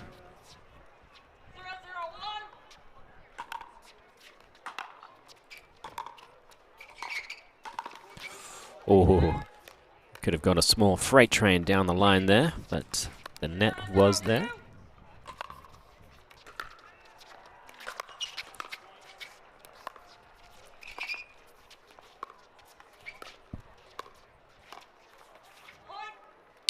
Yates looking to move the ball around. With a man like Riley Newman in front of you, it's a difficult proposition to want to dink down the line. And Arnold finds the net.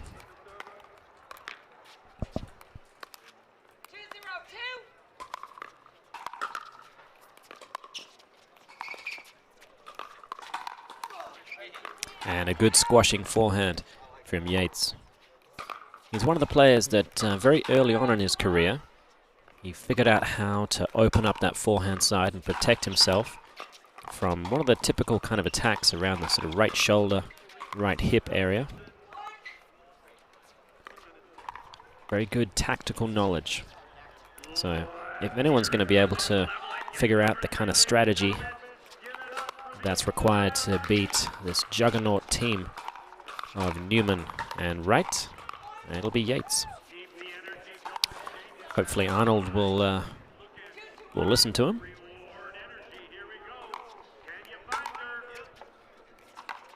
Oh, beautiful drop from Yates. And the two-handed flick attack. And some early comments from Arnold.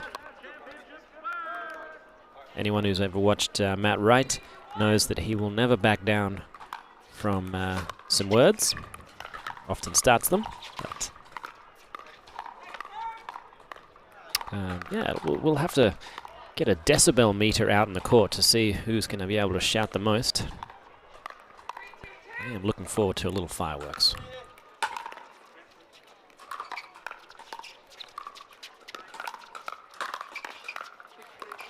Beautiful reset, and Yates with whatever that was. It looked like a dink until it was very, very fast. And somehow he sneaks that one through the middle.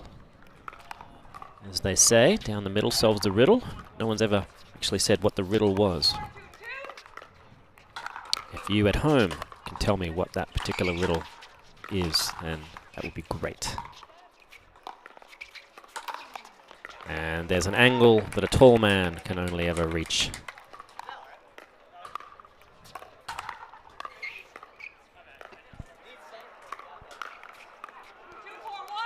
So it'll be Wright serving to Yates.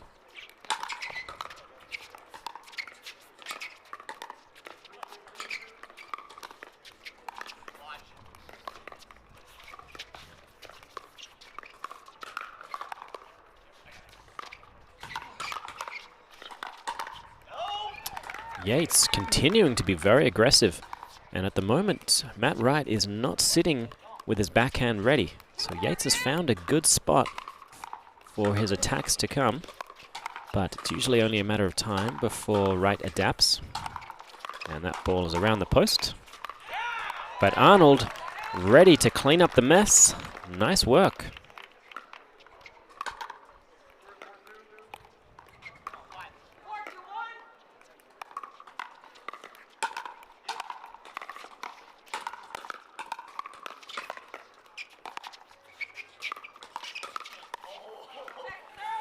Arnold would love to get that one back. He slid perfectly at the right time.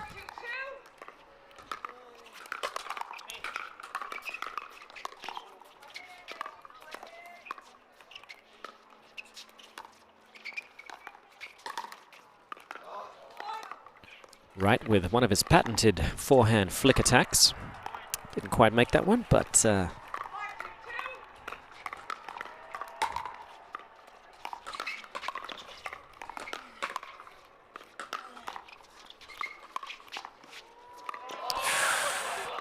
and Riley Newman with his hand up in the air. It is certainly a sorry, not sorry.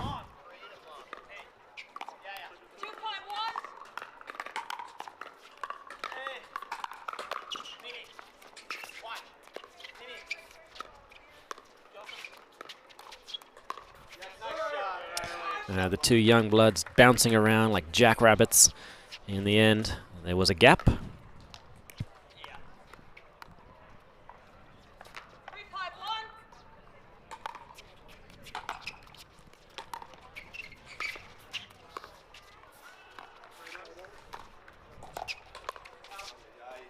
And Kyle Yates with some serious disguise. I tell you, a lot of their lead is coming down to his creative attacks.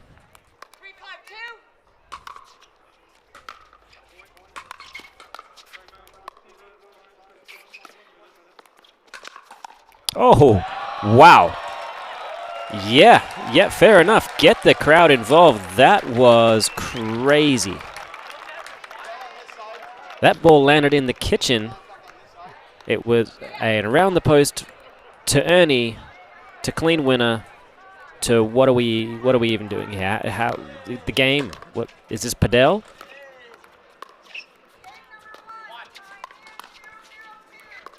Can he back it up with another sterling performance? I tell you, they're feeling it. They have doubled them up. 6-3 is the score.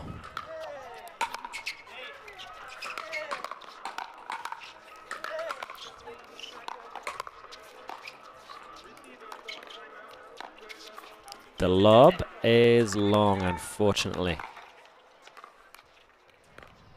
Still, they'll get another look here. 6-3-2. Wright calling for the switch.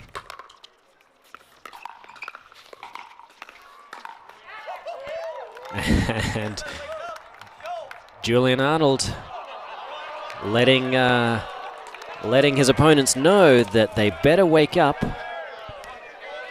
Let's see what happens now. Here, this is what we came to see. The Nationals has officially begun.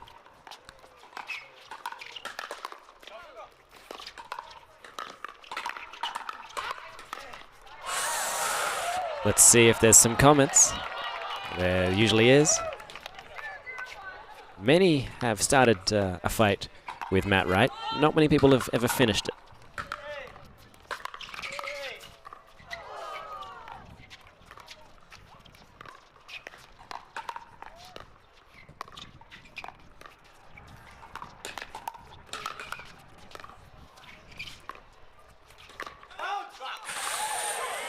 Oh, and there's a wag of the finger. Wright is, of course, just chewing gum at this point. They have indeed poked the bear.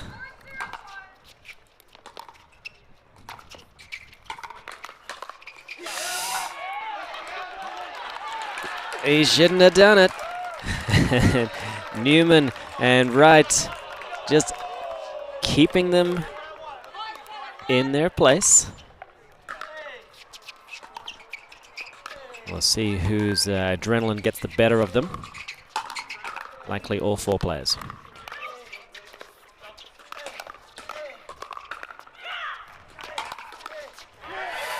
And that's big. Another wag of the finger. He could indeed get finger strain if he continues with this trend.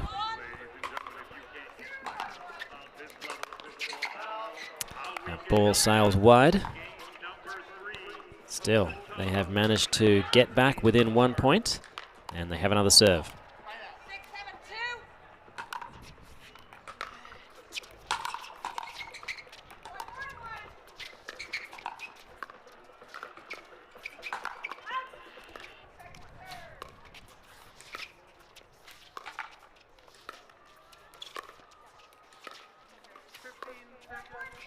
Oh, sneaky. And that is strong work. Another beautiful flick attack from Arnold. Cleaned up nicely with Yates finishing proceedings. 7-6-1. There is fire on the court right now.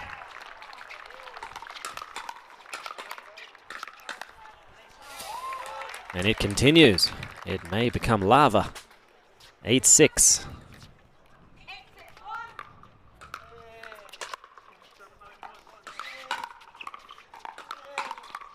That ball is wide.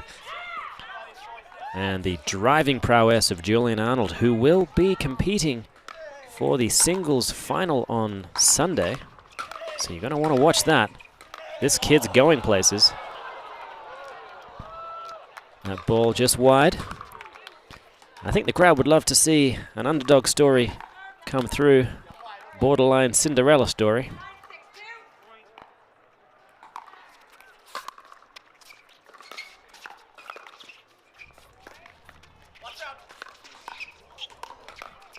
Oh, he's just missed it.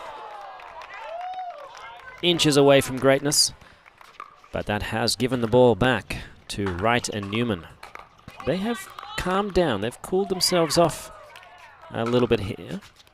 Hard to say if it's too much.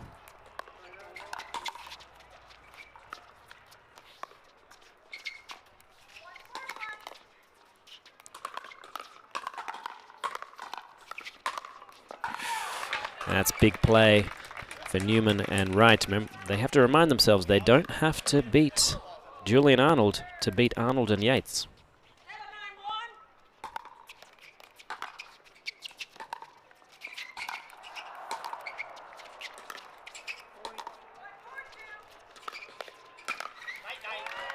That is big. That is big. And the chirping continues. Night, night. It is, of course, a little after 1 p.m. and short of a lot of melatonin, it will stay awake. Ball was going out. And that is caught well. That was a great catch from Riley Newman. However, no points for that. 9-7-1, 2 points away from taking game 1 and the beginning of a shock upset in the making. The question is, can Arnold maintain this kind of level? I saw what kind of player he was 6 months ago. I saw what kind of player he was 3 months ago. The kind of player he is right now is different in every way. He is exuding confidence and a certain amount of sweat. So, 11-7. Game 1 goes to Yates and Arnold. That was an epic game if I've ever seen it. Do not go anywhere, folks. Don't blink. Come back straight away after these messages live at the Nationals.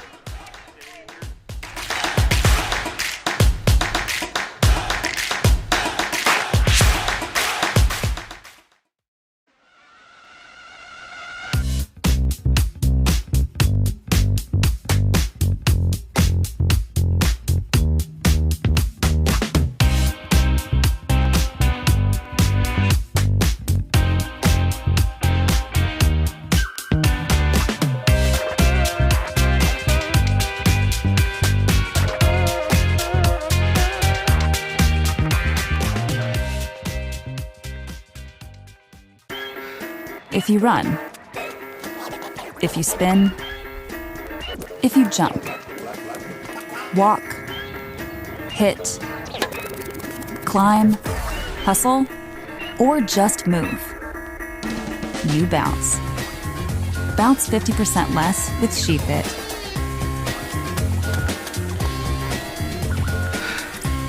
We got you, because we are you. SheFit.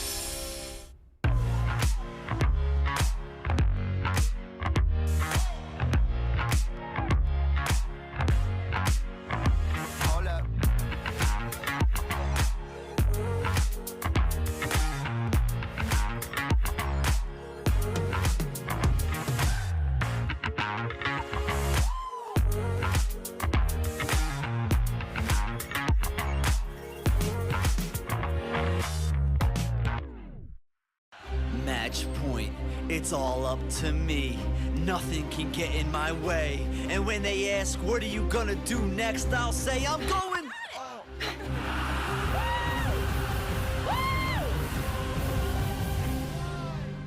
We're going to Margaritaville!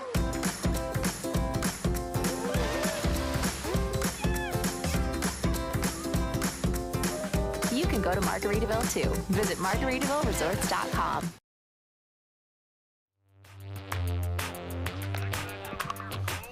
We are back in one of the most exciting matchups you are ever likely to see in pickleball. Julian Arnold and Kyle Yates took game one, not without some fun words to say, we'll just put it that way. Matt Wright and Riley Newman found themselves with their backs up against the wall. They are the number one seeds, but based on game one, you wouldn't know it.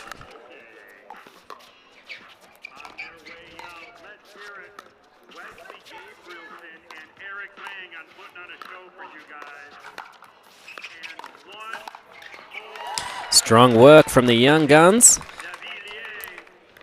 Around the post from Julian Arnold and a good finish from Kyle Yates.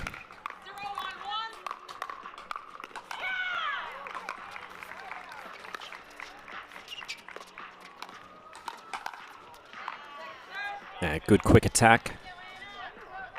The question is, are Riley Newman and Matt Wright going to continue to try to test Julian Arnold?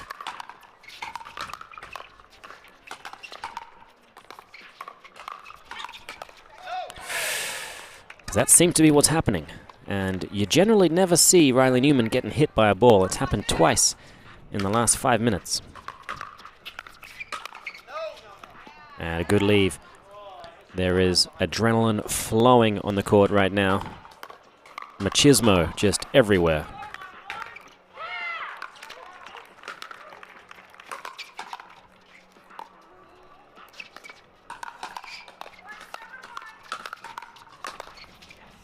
That is big, strong work from Arnold. That two-handed backhand cross-court. I tell you, it has quietened Wright and Newman. They're loudest when they're pretty confident. Right now, I'm not seeing as much confidence that would be befitting of the number one seeds. If they can get their energy up, though, this is arguably the best team in the world.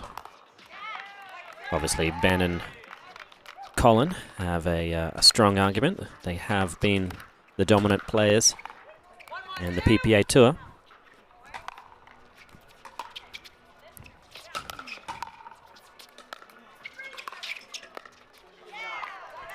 It's a great ball down to the feet of Arnold.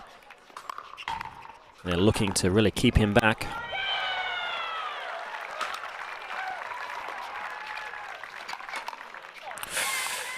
Kyle Yates, I think he needs to let himself be the setup man. Arnold is doing so much work on the left side.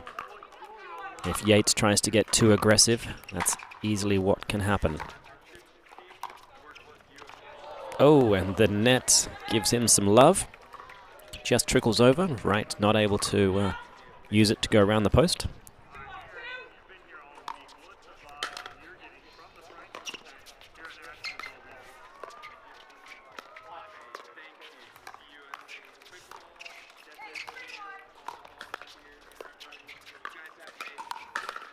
Again, Unbelievable. That is some astonishingly quick hands. All four players. Arnold starting another fight. I've not seen too many people initiate attacks off the bounce as often and have success against Wright and Newman as much as Arnold is having right there. Oh, and I see Wright just continuing a stare. That's usually a precursor to some let's goes and some just general shouting, some intimidation work, and then, well, the writing's on the wall. Not too many players can really handle that. But Arnold, he is a terrier. He's not going to back down. He's a... what's another dog? Pitbull, maybe? Like a wiry... What's a wiry sort of aggressive dog? What do we think? Pitbull... yeah, bull terrier? Yeah, I'm going to go with bull terrier. An Italian Mastiff, maybe? So it'll be Matt Wright coming back in. They have got themselves a nice lead. I think we expected them to mount a quality comeback. No one gets to be as good as they are by rolling over. And Kyle Yates makes sure he is well planted, well established outside the kitchen. And he thumps that ball through the middle. So the ball gets back. Arnold and Yates, 1-4 down.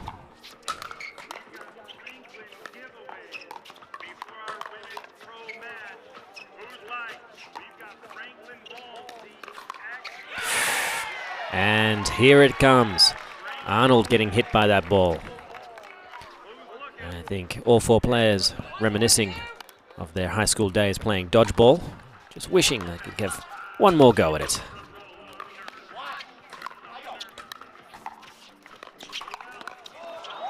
And Kyle Yates, he came to play. You'll know when he means business. He'll put his hand up to listen to a crowd, and if they don't yell, then, well, he sort of pouts for a while.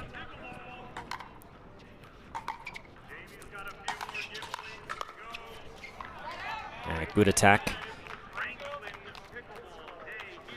It's important that Newman and Wright don't try and play too conservatively. They just need to mix up their attacks and the cadence of when they attack. And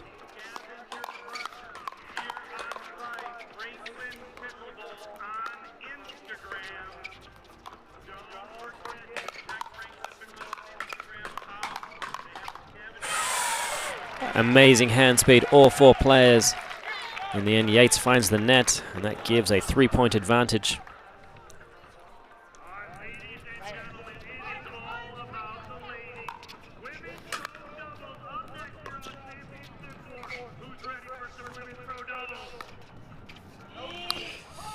And one of the few errors we've seen today from Arnold.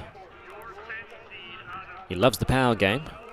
Certainly an accomplished dinker, but there's a lot of movement required for him to dink a lot of those out wide balls. That's not easy.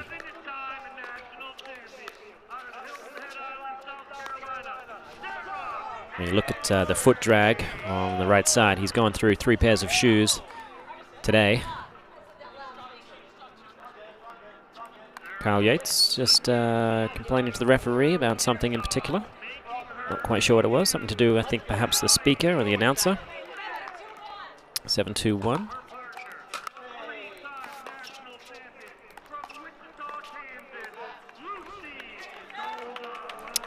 Newman finding the net. The two-handed backhand.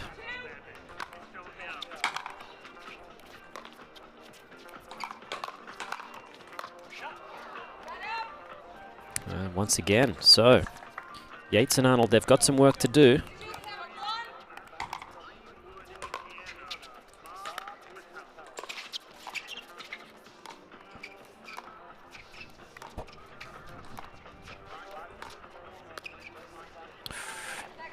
Oh, and a cheeky little grin from Matt Wright as he passes the ball back.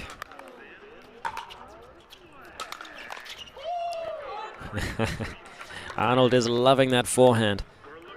I'm curious as to why Wright and Newman are targeting him on the return of serve.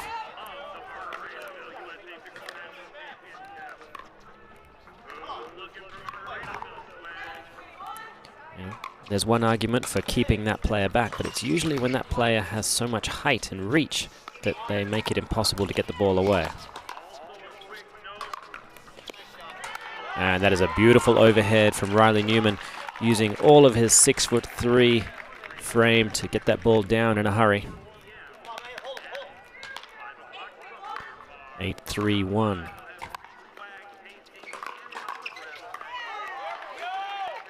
So some good offense there. However, largely the lead that Wright and Newman are enjoying right now, it's just coming down to some more disciplined, measured approach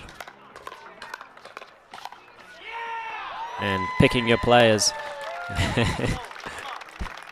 Yates with a quick shh to somebody in the crowd. I think just one of his standard gestures.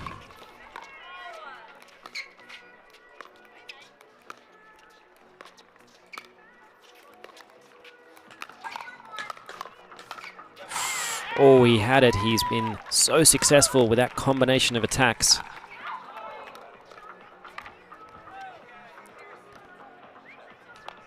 However, 10-3 is a bit of a mountain to climb.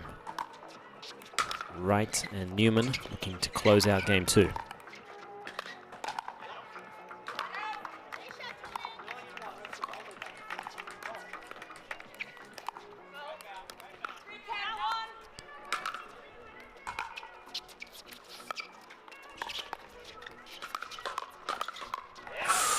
And Arnold again initiating attack, closing in quickly, and finishing an individual shake and bake for 10-1.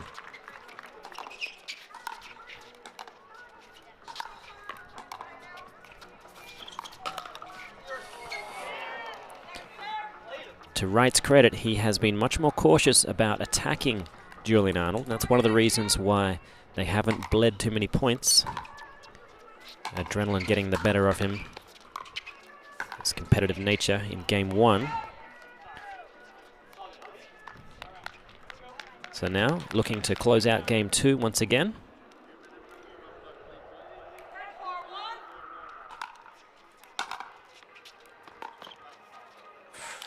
That is a slightly lackluster approach to third shot dropping.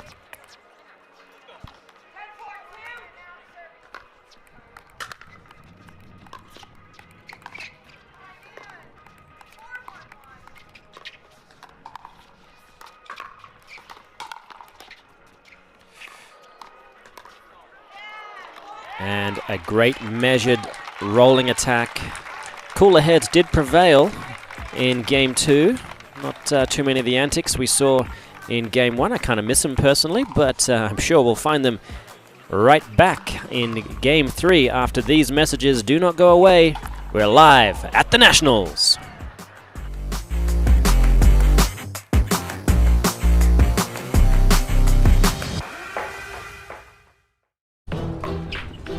I will dig deep.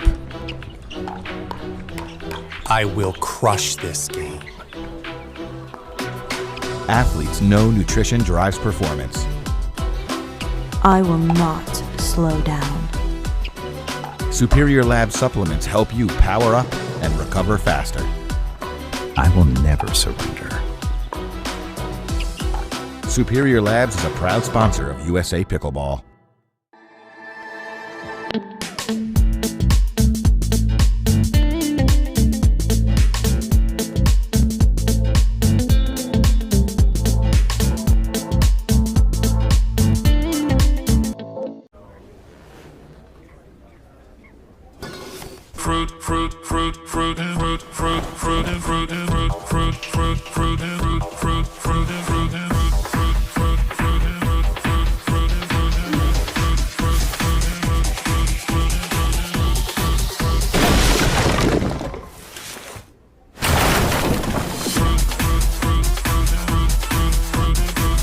Fruit Smash Super Hot Seltzer with real juice. It's party juice.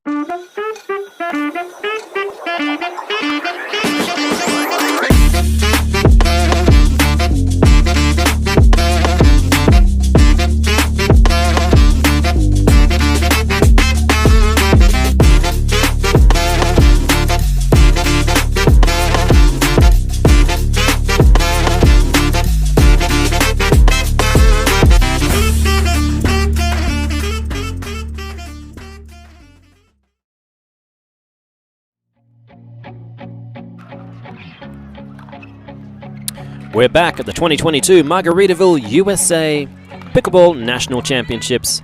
This has been an absolute barn burner. We're starting Game 3. It's Kyle Yates and Julian Arnold taking on Riley Newman and Matt Wright. They did take Game 1 in, well, stylish fashion, I'd say. It was Wright and Newman that came back storming in Game 2. Weathered the early storm and took that one 11-4.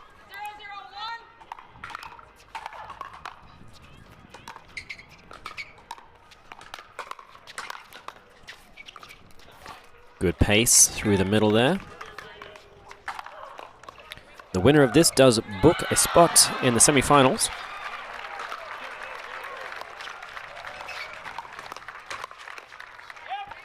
And great power and reach from Newman, getting the ball down in a hurry. I tell you, I don't need to see any more of Julian Arnold's abdominal muscles. I'm getting a little self-conscious here. We get it, you've got a six-pack. Well done.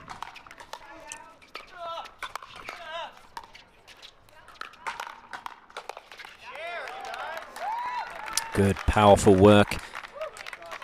The quickness of Yates and Arnold in full display.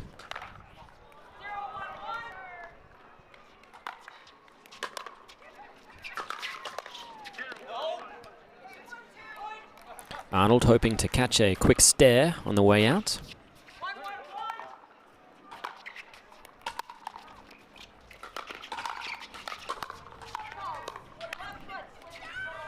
And the left foot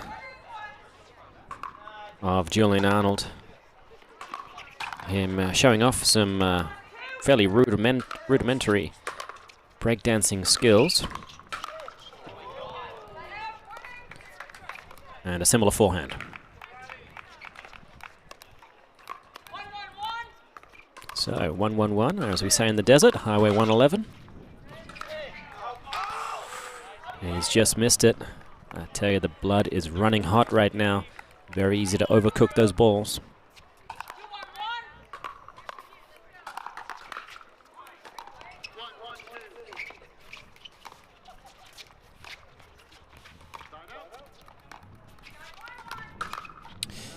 Yeah, he was very cautious about doing that exact thing in Game 2, and it was one of the reasons why they had success. Wright had a more measured approach, realizing when the counterpunch of Arnold was getting the better of him.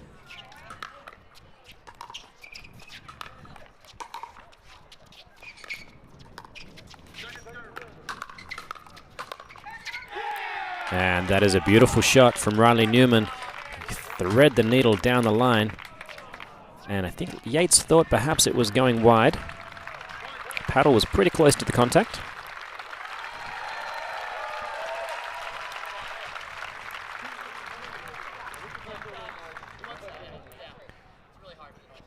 So, Matt Wright. They're enjoying a 2-point lead at the moment. 3-1.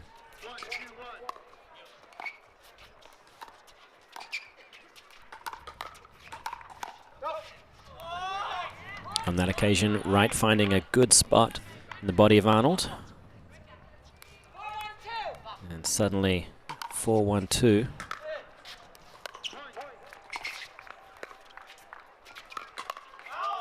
And again, another one of those quick flick attacks from Arnold. He does a great job of leaving his body quite far away from the attack, still getting enough power and spin to make it dangerous, but keeping his body in a good spot to handle the counterpunch. Track nicely to continue the attack.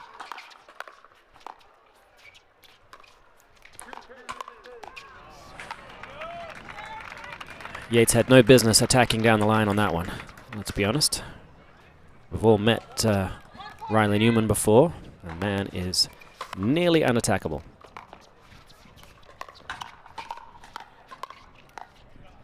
And a good squash down.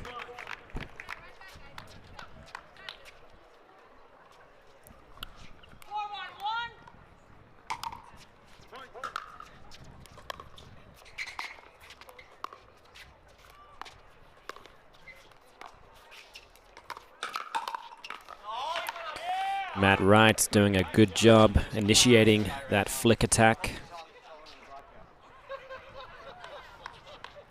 I didn't quite catch all of that, but there was mention of a broadcast. Nothing to do with me.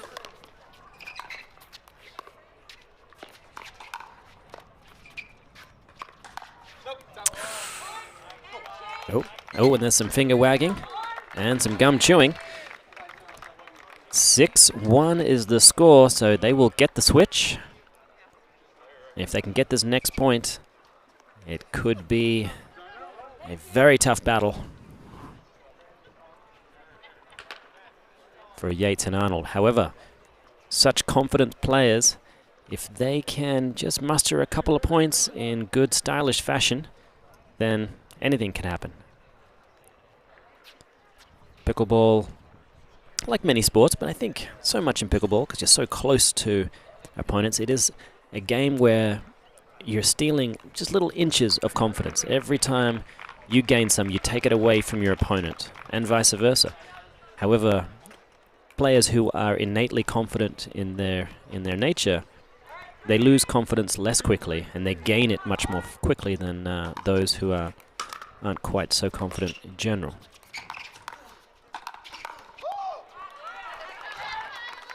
Kyle Yates and Julian Arnold are certainly those kinds of players.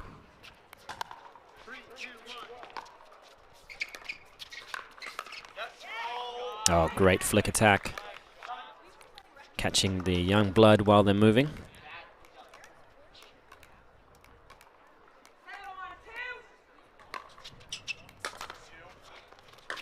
That's a big serve, setting them up nicely. Such a good reach from Arnold.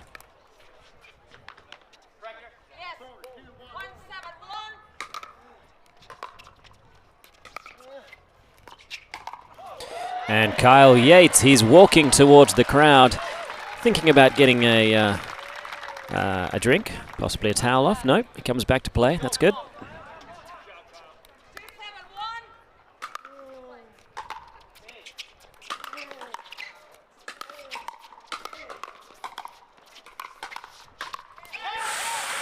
And Riley Newman squashes that one in a hurry. He has that pancake grip. Pancake grip. Never actually had a pancake. Don't believe in them. Waffles. I don't mind a good waffle.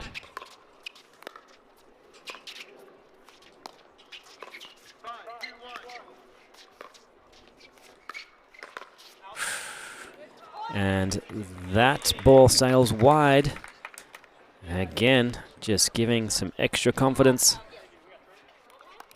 to the cause of Yates and Arnold. 3-7-2.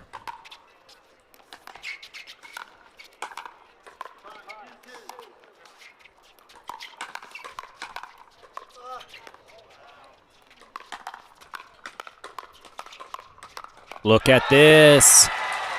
Julian Arnold, Kyle Yates. They came to play. They are looking to cause the upset of the tournament, and they've caused a timeout. That is a mental win.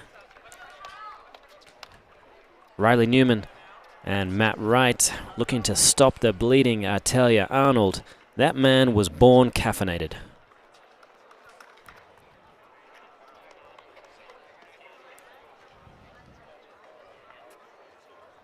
We'll look to see quickly what Wright and Newman can do to stem the flow. However, these last few points, if they're anything to go by, it's going to be tough.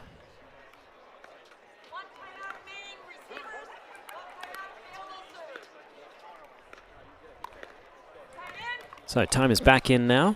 It'll be Yates serving to Newman. 4-7-2.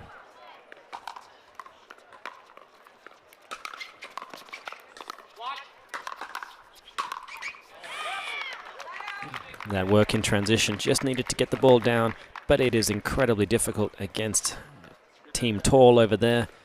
Both players are in that 6'3" region. Just marginally taller than myself.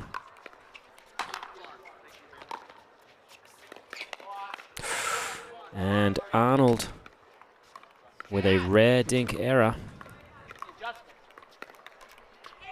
8-4-1. Now just 3 points away from booking a spot in the semi-finals.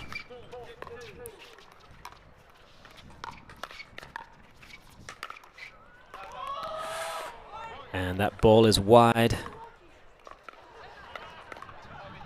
A fairly subdued wag of the finger, possibly just an out call. Still some chat.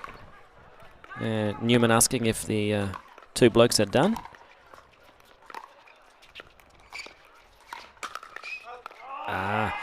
And a prolonged hold of the finger there, reassuring the audience and the Arnold that that ball was indeed wide, and they now have match point to book a spot in the semi-finals.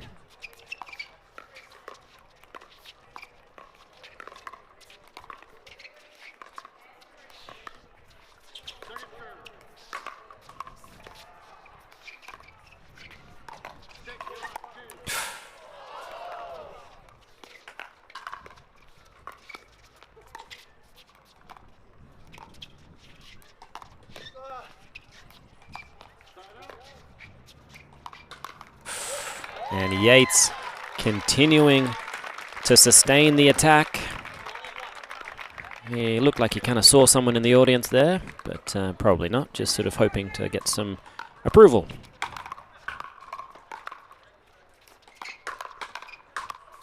Oh, and that is all she wrote after a electric game one from Yates and Arnold.